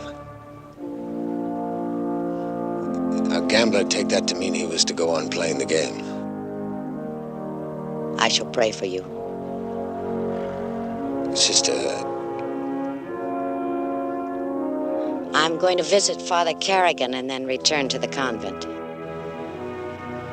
I'm glad. I don't imagine Father Kerrigan's going to be too happy about you having crossed the mountains in that old car with a stranger. Why not? Both the car and the stranger came highly recommended.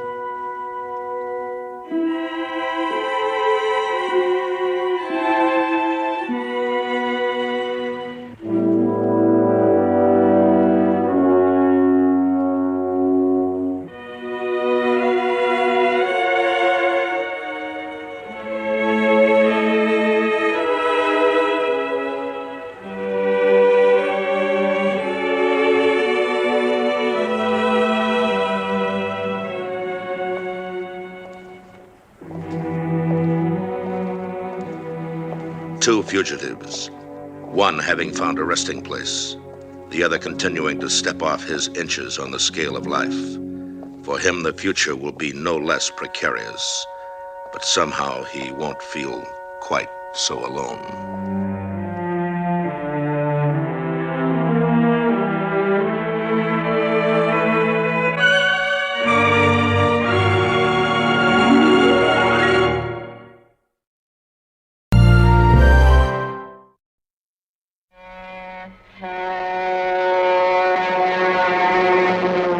The name, Dr. Richard Kimball. The destination, Death Row State Prison. The irony, Richard Kimball is innocent.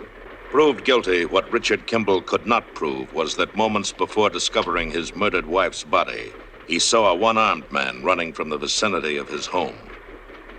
Richard Kimball ponders his fate as he looks at the world for the last time and sees only darkness. But in that darkness, fate moves its huge hand.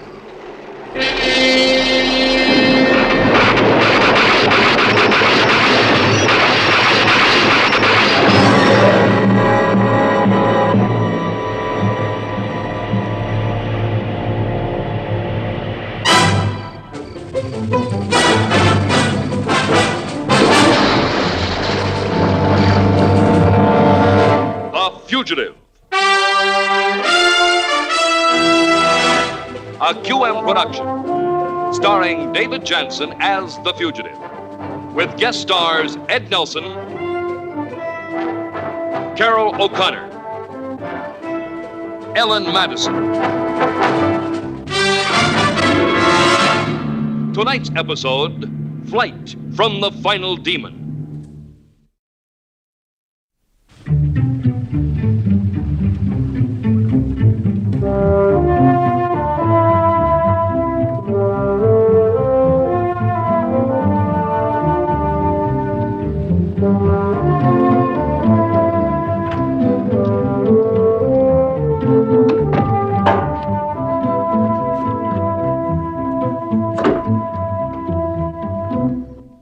Richard Kemble's hands once eased the pain, ministered the illness, even saved the lives of countless children. Now the hands are as fugitive as the man to whom they belong. Hey, watch it, will you? I'm sorry. I think you hit a nerve there. Got a little, spasm in your trapezius. You sound like quite an expert. You can turn over.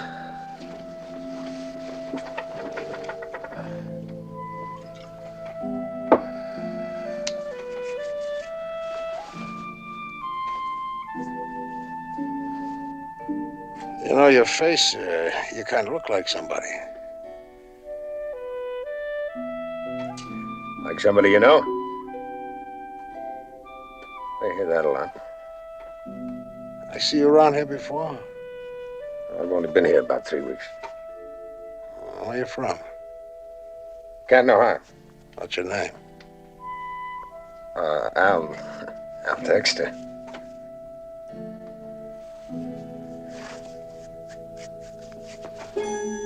I got it now.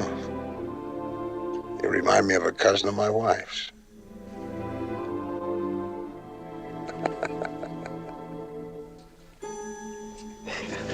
I told you I hear it all the time. Yeah, I'm not finished. No, that's all right. It'll be enough for the day. It's about 9:30. I gotta get back to my office. What'd you say your name was, Al? Yeah, that's right. Well, I'll see you later, Al.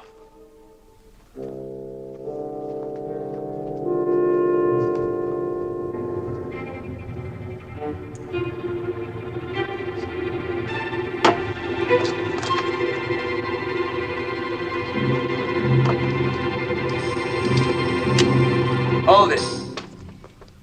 Hey, you really got a bad case of the nerves there, man. What you need is a little of Dr. Edson's secret remedy, a little liquid medication. Why don't you come on out and hoist a few with me tonight? No, I'm not much of a drinker, Steve.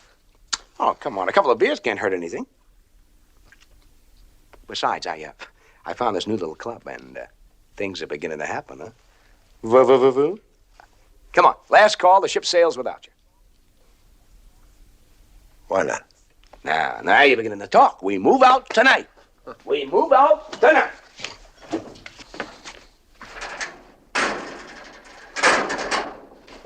Hey. Is your boss in? Why, you got any complaints to make? I'll find him myself. Yeah, but he's gone. He's gone for the day. Open this. I want to use the phone. Well, sure, since you asked so nice.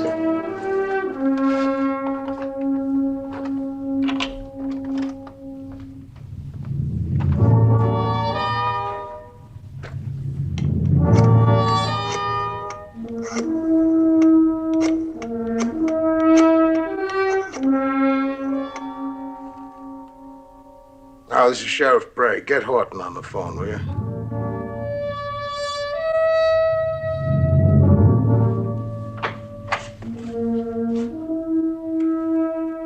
Horton. Remember a couple of months ago you were going through the wanted files? Yeah, well, what was the name of that doctor you pulled out and showed me? Kimball, right? You want to get it and read me what it says? No, I don't know. It's just this new man down here at the health club bears a strong resemblance. Yeah, go ahead. Hey, Al, come on, you gotta get out of here. What are you talking about? Well, the old walrus you were just working on, he's a sheriff. He's out there now calling his office, trying to get a rundown on a Dr. Kimball. Dexter.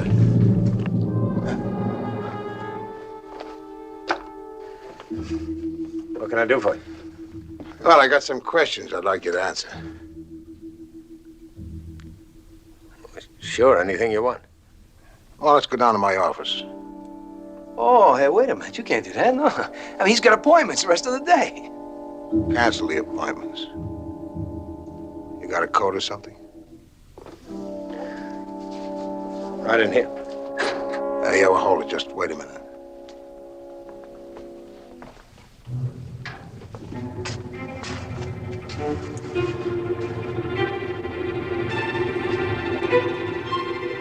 Hey, wait a minute. Look, you just can't come in here and arrest a guy like that. I mean, what's he done? You don't have a warrant or anything. I mean, he could sue you. I mean... All right, all right.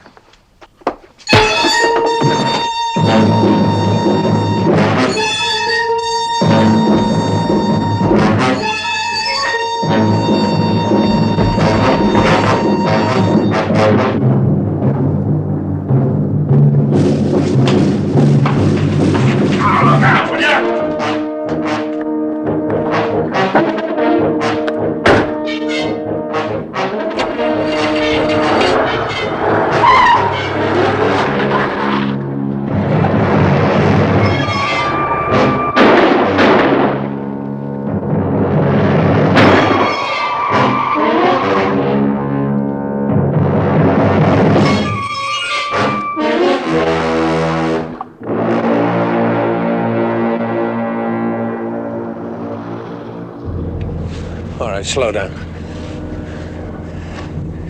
This top go up? Oh, it doesn't work. She was getting worried back there. That slob started shooting at us. I want to say thank you while I have a chance. I can't help thinking why. Yeah, I was thinking the same thing myself. Sweet mama, I could have got killed back there, you know?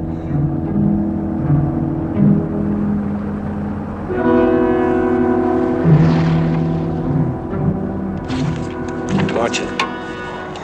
Sorry. We have an accident or get stopped by the police. Yeah, I know. The whole thing's just beginning to hit me.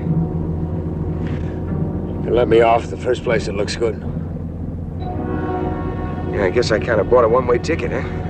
Aiding and abetting, I think they call it. Couldn't very well just stand there and watch Lard Belly take you in. Better get rid of the car, too.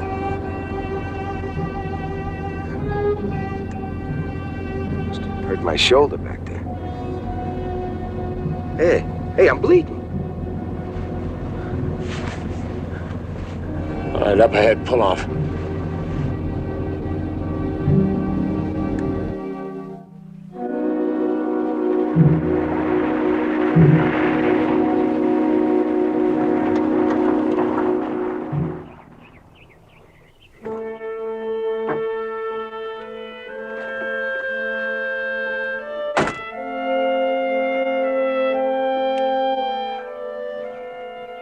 Take a look at it. You really are Dr. Kimball, huh? It's not too bad. I need some things from the drugstore. So if you want to, I mean, we can split up and all that. I mean, I'll make out. I don't want you to get caught on account of me. Yeah, we'll stay together till I get this patch. Well, okay, Doc. I'm with you. You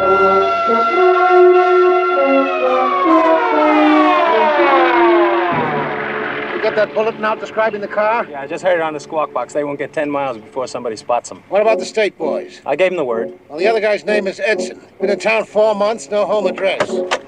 We'll run a check on him too. Go on, get over.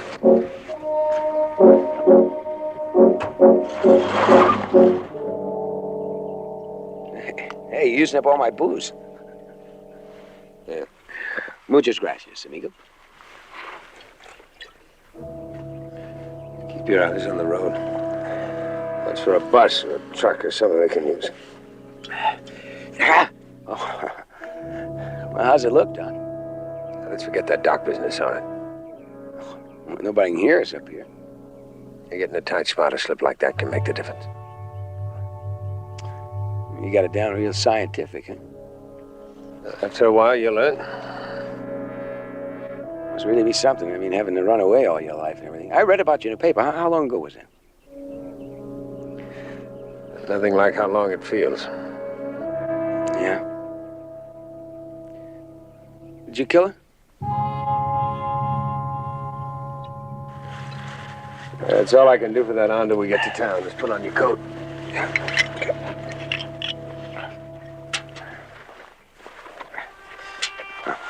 Yeah.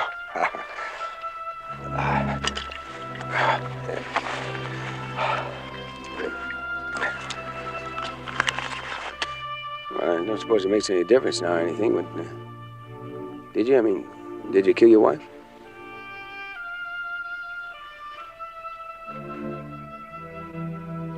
For what it's worth, I didn't. Well, for what it's worth, I believe you. Steve, what you did for me back at the health club, I mean, you stuck your neck out. Well, I guess it's just because I know how the law really works, that's all. I mean, you get a set of circumstances set up against you, even though you know you're innocent, everybody thinks you're guilty, you know. Sometimes it works down there where it's just a fine line, and so fine that the jury would have to be more than human to even give you a fair verdict in there. Well, I was just human enough to hope the jury would realize I was telling the truth. Yeah, I know exactly what you mean. You know you're innocent, and then you look up into those 12 cold faces and try and figure out a way to get them to see it.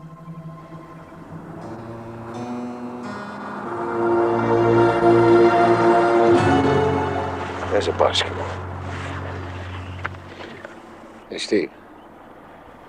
You've never been in front of a jury, have you? Well, yeah, about 5 months ago. For murder.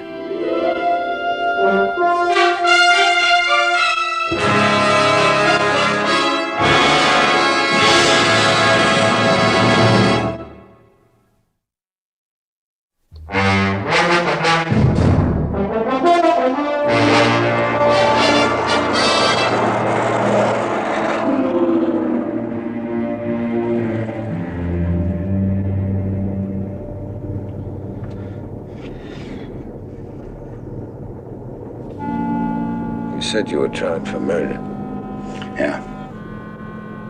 Where was it? Gary, Indiana. It was a fight. I was in love with a girl back there. Her brother was a moose, a big man. Always kicking people around. He had a record for it. Came out in the court. He was pounding the life out of me.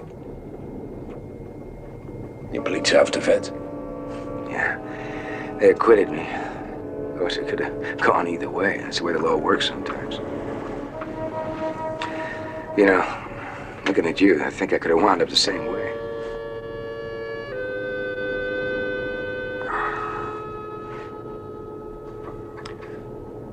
I'll get you something for the pain when we get to a town.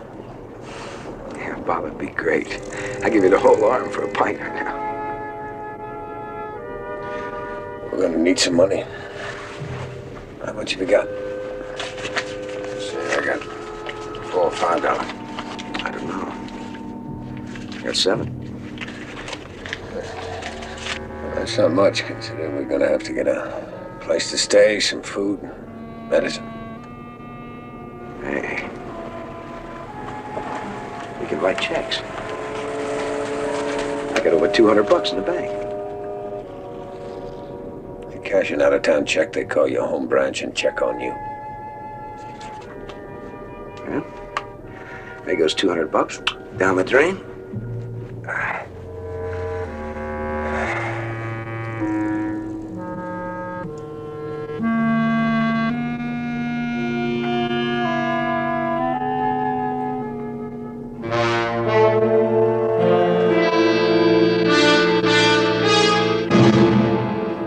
Hey, Hort, come here. See this? Some blood. More over here. Looks like I hit Edson, all right. Well, that ought to slow him down some. Now all we have to figure is where they might have headed. Yeah, well, as a bus runs by on the main road up there, we check the schedule, it might narrow it down for us. What if they walk out through the back country? They wouldn't walk with a quarter tank full of gas here. Edson bleeding that way. No, they didn't go very far on that bus either. Kimball's a medical man. He knows he's got to fix up his friend pretty soon. Friend? A man like Kimball doesn't trust anyone? Yeah, well, he didn't pick Edson. The interesting question is why Edson picked him. You know, it might help if we had that report. Well, I'll check and see what's holding it up. You want me to contact that Lieutenant Gerard? That circular said that any information concerning Kimball should... Now, just a minute, Horton. We're not positive it is Kimball. We won't be sure until we have him in one of our cells. We got time, boy.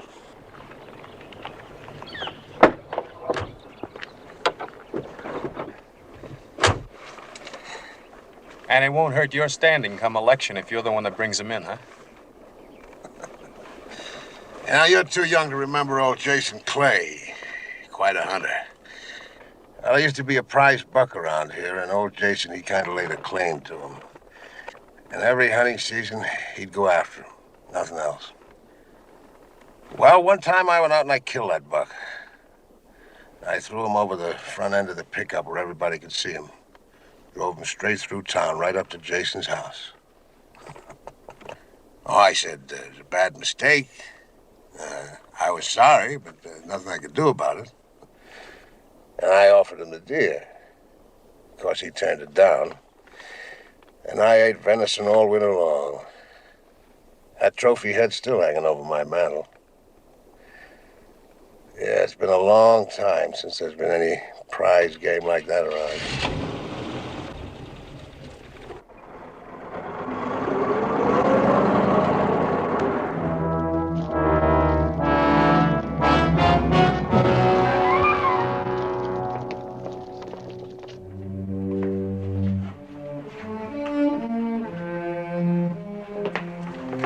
Hey, this place ain't as old-fashioned as I thought. They even got a newfangled telephone.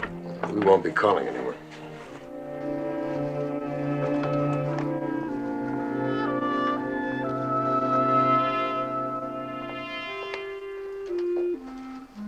Thanks.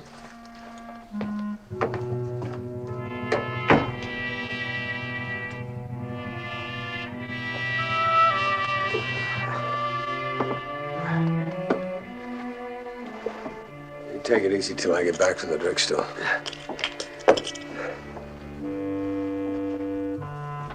Hey, don't forget about my bottle, huh?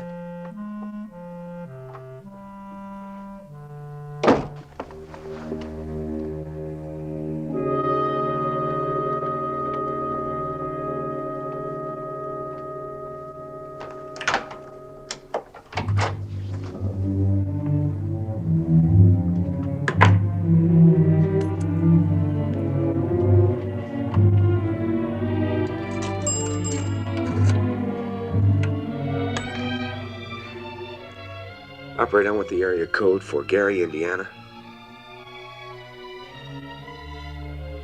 219, thanks.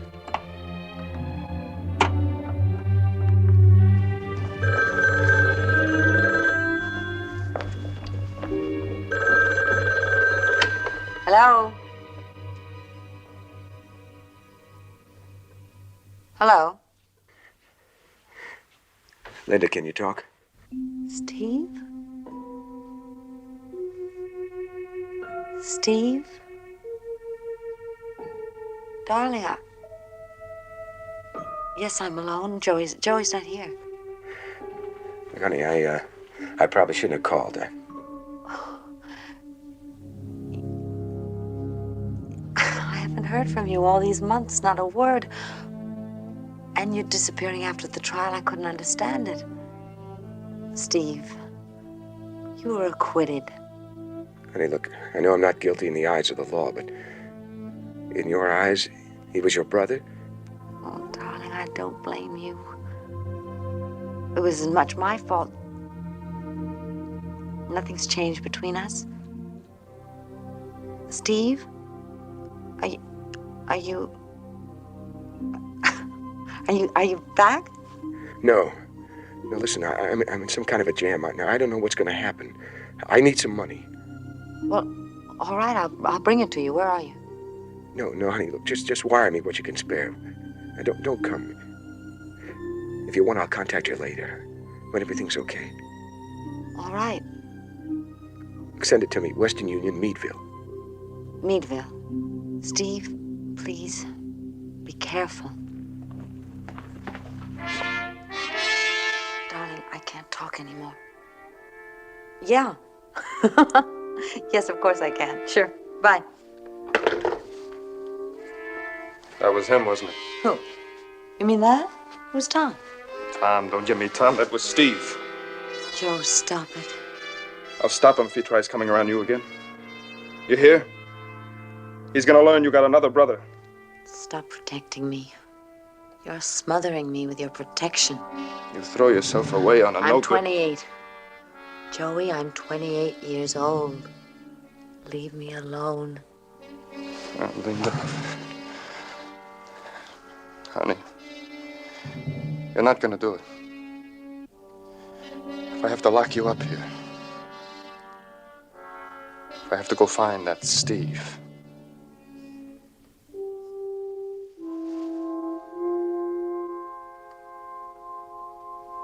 If I have to go find him.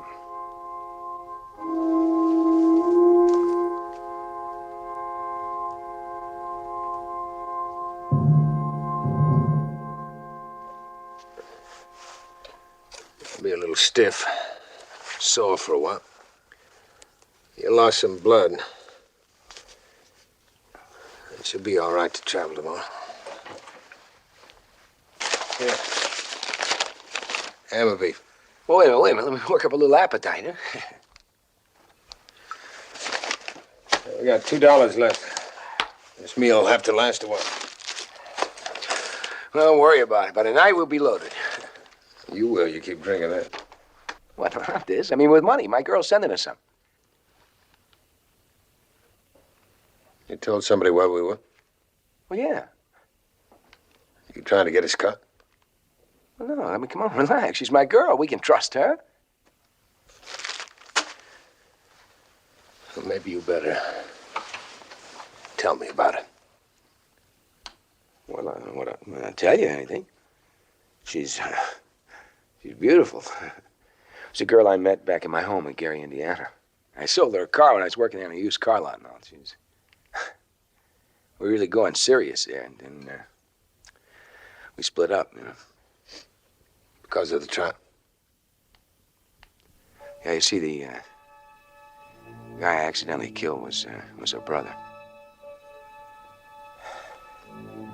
Yeah, Nick was his name. He didn't like me seeing her, you know. He didn't think I was good enough for her. Nobody was good enough for her, according to him. See, Linda lost both her parents and all when she was a kid, and Nick kind of,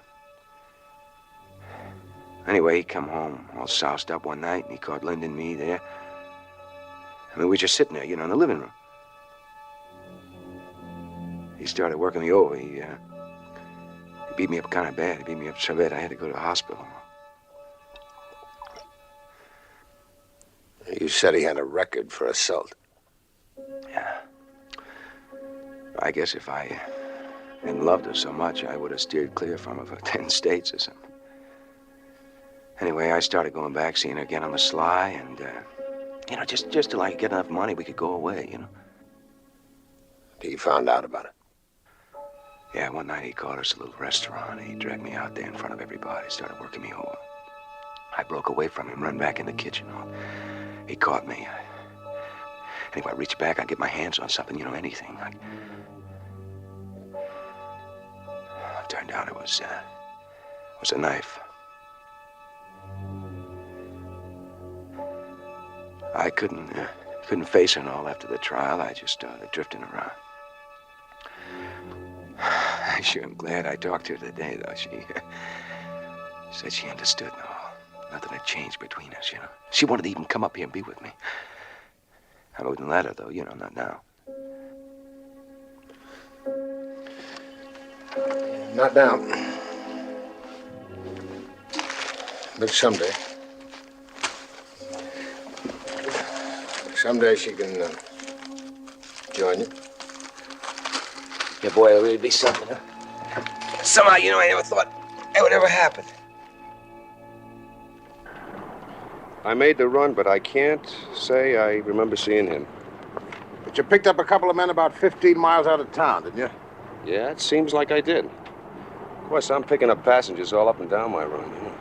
His bus was the only one that went by anywhere near the time that they would have been there.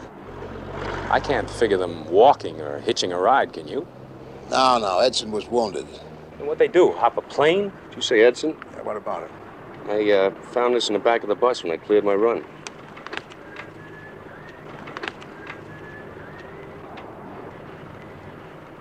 This is Edson's, all right. Well, they must have been Delaney or Meadville where they got off, because I don't remember making any special drops after where you said I picked them up. Yeah, all right. Thanks for your help. Hey, that's a piece of luck. We would have lost him if Edson hadn't been kind enough to leave his calling card. Calling card? That's no joke. Oh, it was just a fool accident making a dumb mistake like that? No, I don't think so. Edson's an acquitted killer, and yet he can't steer clear. He's got to go begging trouble by helping a wanted man. That's mistake number one. And when he makes another mistake. And I bet Kimball doesn't even know it himself. He's probably running with a man who deep down wants to get caught.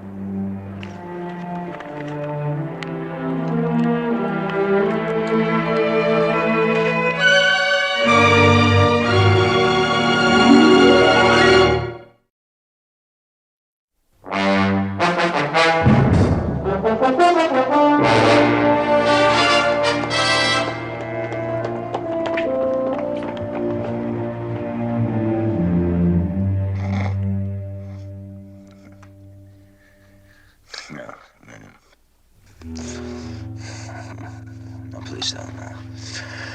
No, please don't. No, please, no.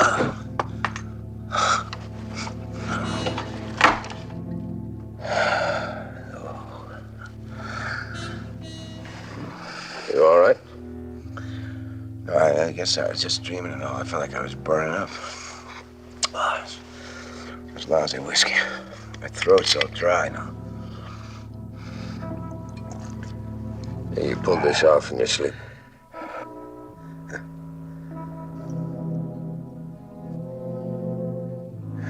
I did.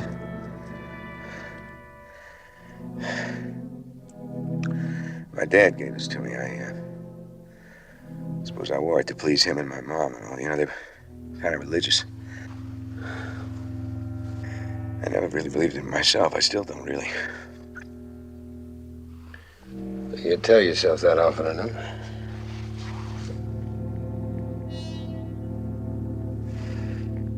You know, I've been thinking if that money's been wired, it should have been here by now. If it hasn't. If it hadn't, I guess we're in some kind of trouble. The sooner we find out, the better. Either way, I think we ought to move on. Yeah. You ought to take it easy on that. My arms are killing me, you know. You've been out of practice a little while, Doc.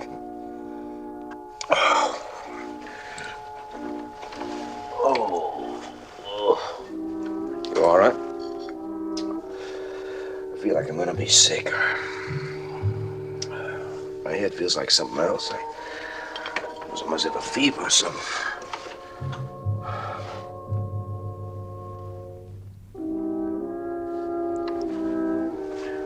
No, you don't have any fever, but you're in no condition to go out. Oh, I'll be all right in a minute. Now, you stay there. I don't want to take any chances. Give me your ID. It's in my pockets.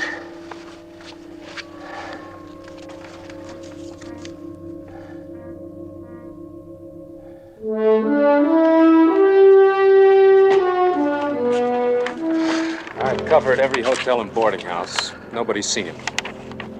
Well, if he didn't get a room and he didn't buy medical supplies, and he's just not in this town. Well, that leaves only Meadville. Yeah.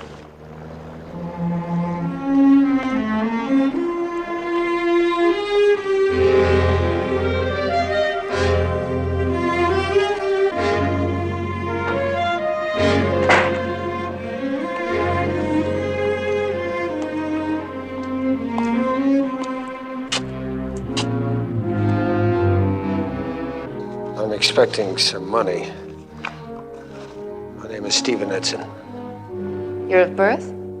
September 19th, 1928.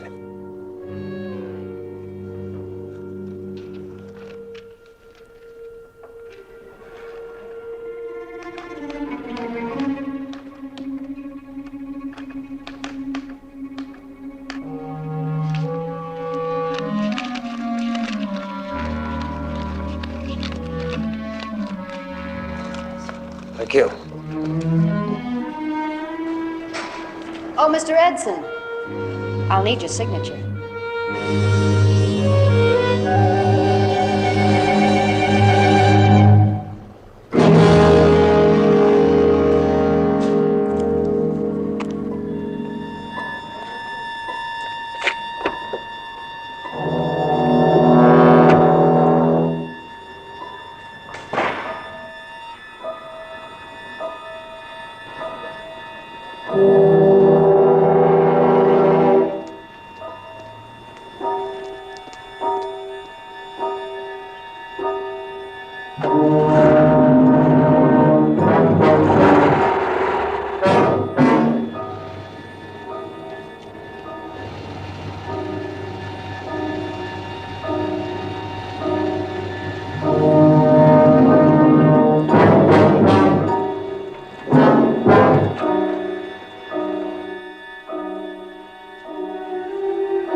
Got a nice single facing the street. That guy that just came in here, he's staying with a buddy of mine. You don't want a room? Nope. I want to know what room my friend's in.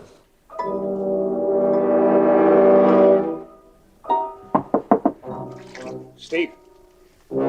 Sal, open the door.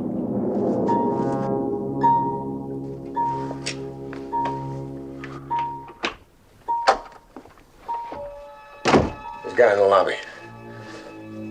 He followed me. Dark hair, about medium height. Drives a yellow sports car. Who is he? It'd be Joey Morrow. It's Linda's other brother. What does he want? I guess he found out I called her. See, he tried to get to me after the trial. Get in there.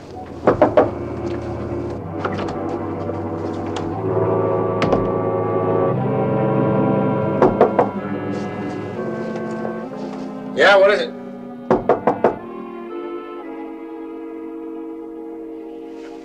Yeah, what do you want?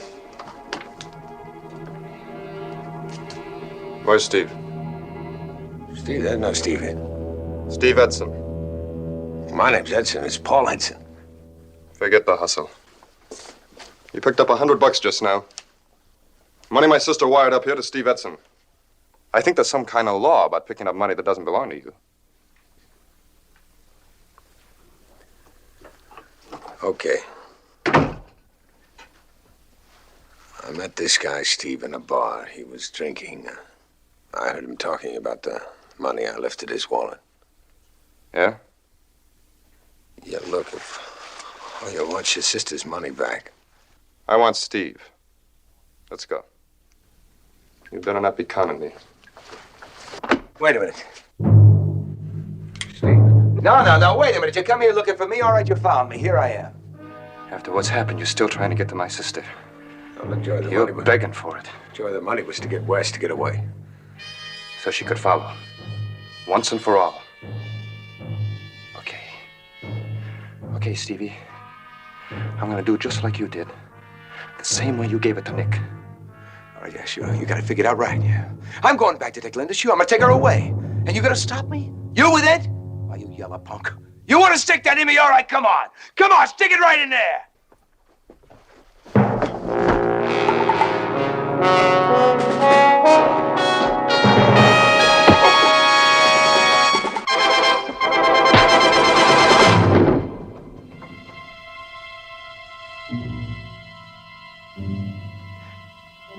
Thanks. For what? You didn't want to be saved?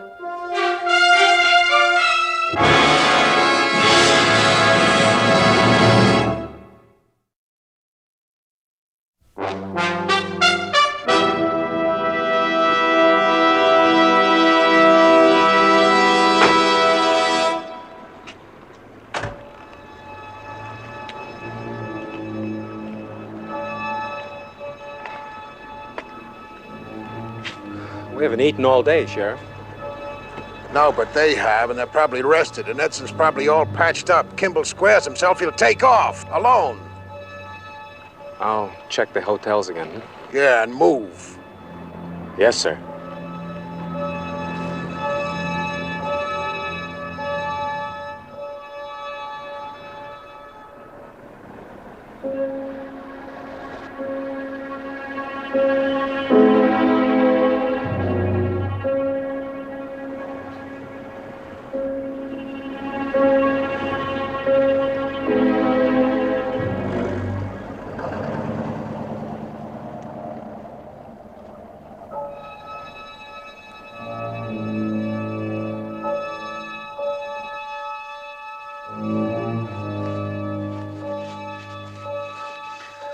Look at him. Tough punk. Just like his brother. Takes pleasure go around hurting people. Vicious. You know the type? You mean violent by nature? Sadistic? Yeah, that's it. Yeah, that type can be very frightening if you have to face him. I know I wouldn't want a guy like Nick after me. I wouldn't be able to sleep nights. Yeah. Gets so it makes you sick. You can't eat, you can't sleep or anything. You just gotta do something.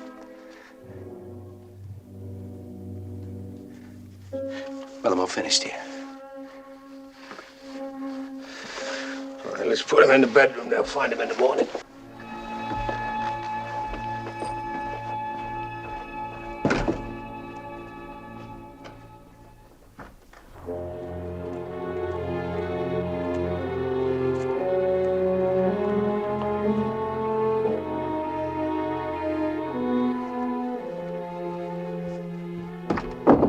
Hey, we still gotta get our tickets and get out of here, huh? The money's yours, Steve. It'll take you where you want to go. Wait a minute, what do you mean? Anywhere I want to go. I told you, you're calling them. That's where we split up. Oh, what are you talking about? Steve. Steve. That's Linda. Open up. Steve. Oh, Steve.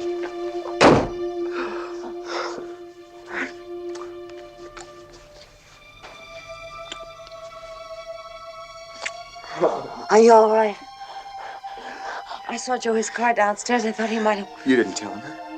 No. No, the telegraph people called to check on the amount, and Joey answered the phone. The housekeeper said he flew into a rage. And, well, I thought he's got to be here. His car is downstairs. Steve.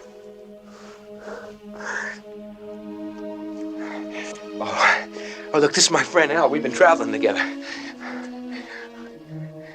Ronnie, listen, you shouldn't have come up here. I told you Joey's car's downstairs. Oh, Joey's not gonna bother us. Oh, no, he's all right. It's just, we can't stay here. We were just getting ready to go. Hey, wait a minute, we can all go together. Well, sure. Linda, you drove your car up here, didn't you? Mm-hmm. Well, that's perfect. Sure, we'll just take off, huh? We got the car, we got the money. Steve, where? What difference does it make where? We'll just keep traveling, huh? Honey, we'll get married, huh? Oh, sure. Hey, now, you can be our best man, huh? Steve, this is... But it's so fast. I guess anything. Well,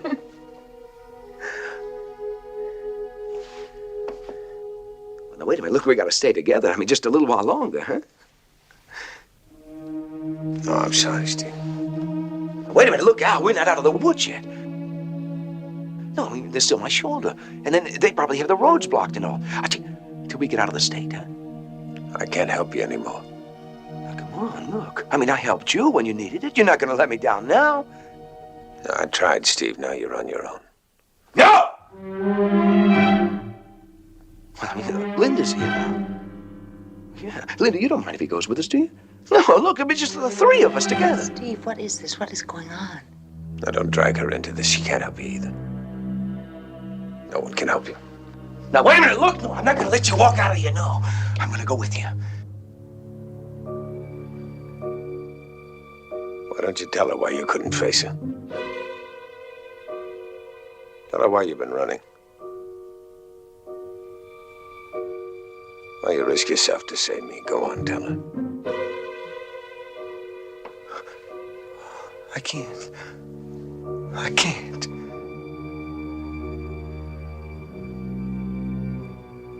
All right, thank you. Thank you very much.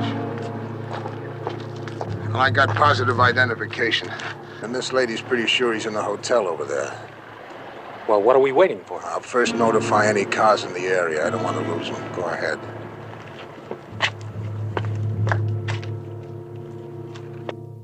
So you plan to kill him ahead of time?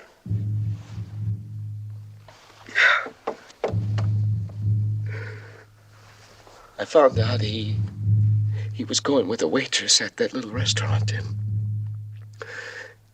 a week before he'd found one of her old boyfriends in there and had beaten him up in the alley. So I went there one afternoon, and I went back in the kitchen. I saw where they kept the knives. I had it all figured out. I knew they wouldn't convict me. So I murdered him, and then they let me go free. A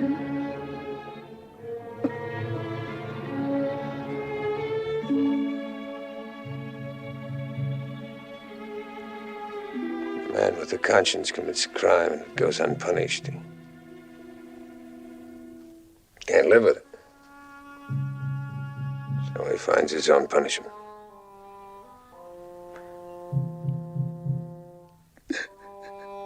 In the court all that time. You could have said something. They might have understood. I was so afraid. Afraid. What did I drag you into? The others. The others. Nick drove them away. You were going to be my last chance. My only decent chance.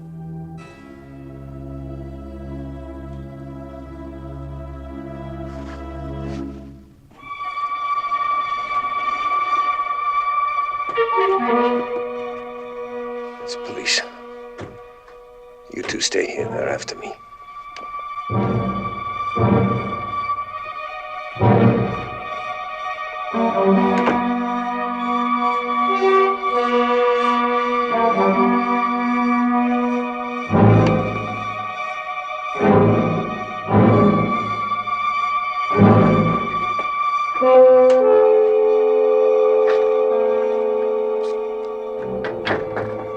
He's in there. I want you two to cover the back. Come here.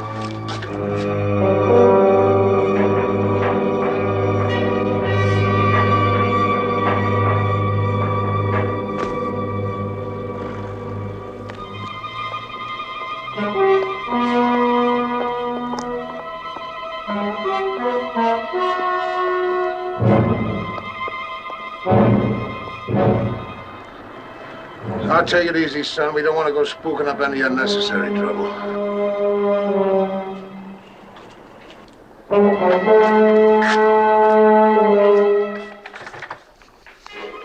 I hope there ain't gonna be no shooting. You just get back to your counter and stay out of the way.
What's the matter with you? Did like I taught you? You did good. You did what you're supposed to do.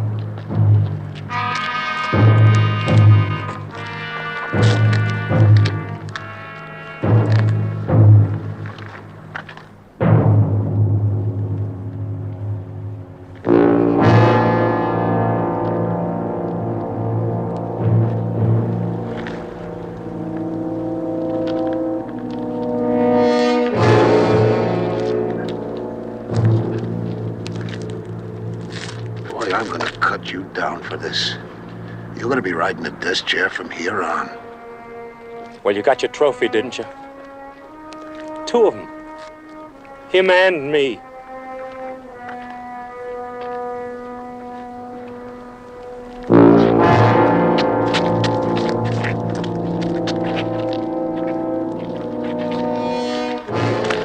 Steve.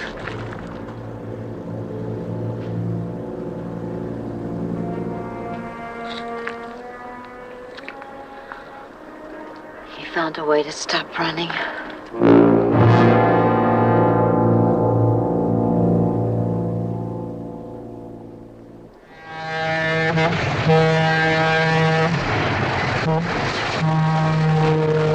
For almost 2 years, Richard Kimball has lived the life of a fugitive. How many times in his despair has he thought he would gladly have traded places with any man on earth? Now Richard Kimball knows. Any man, except one.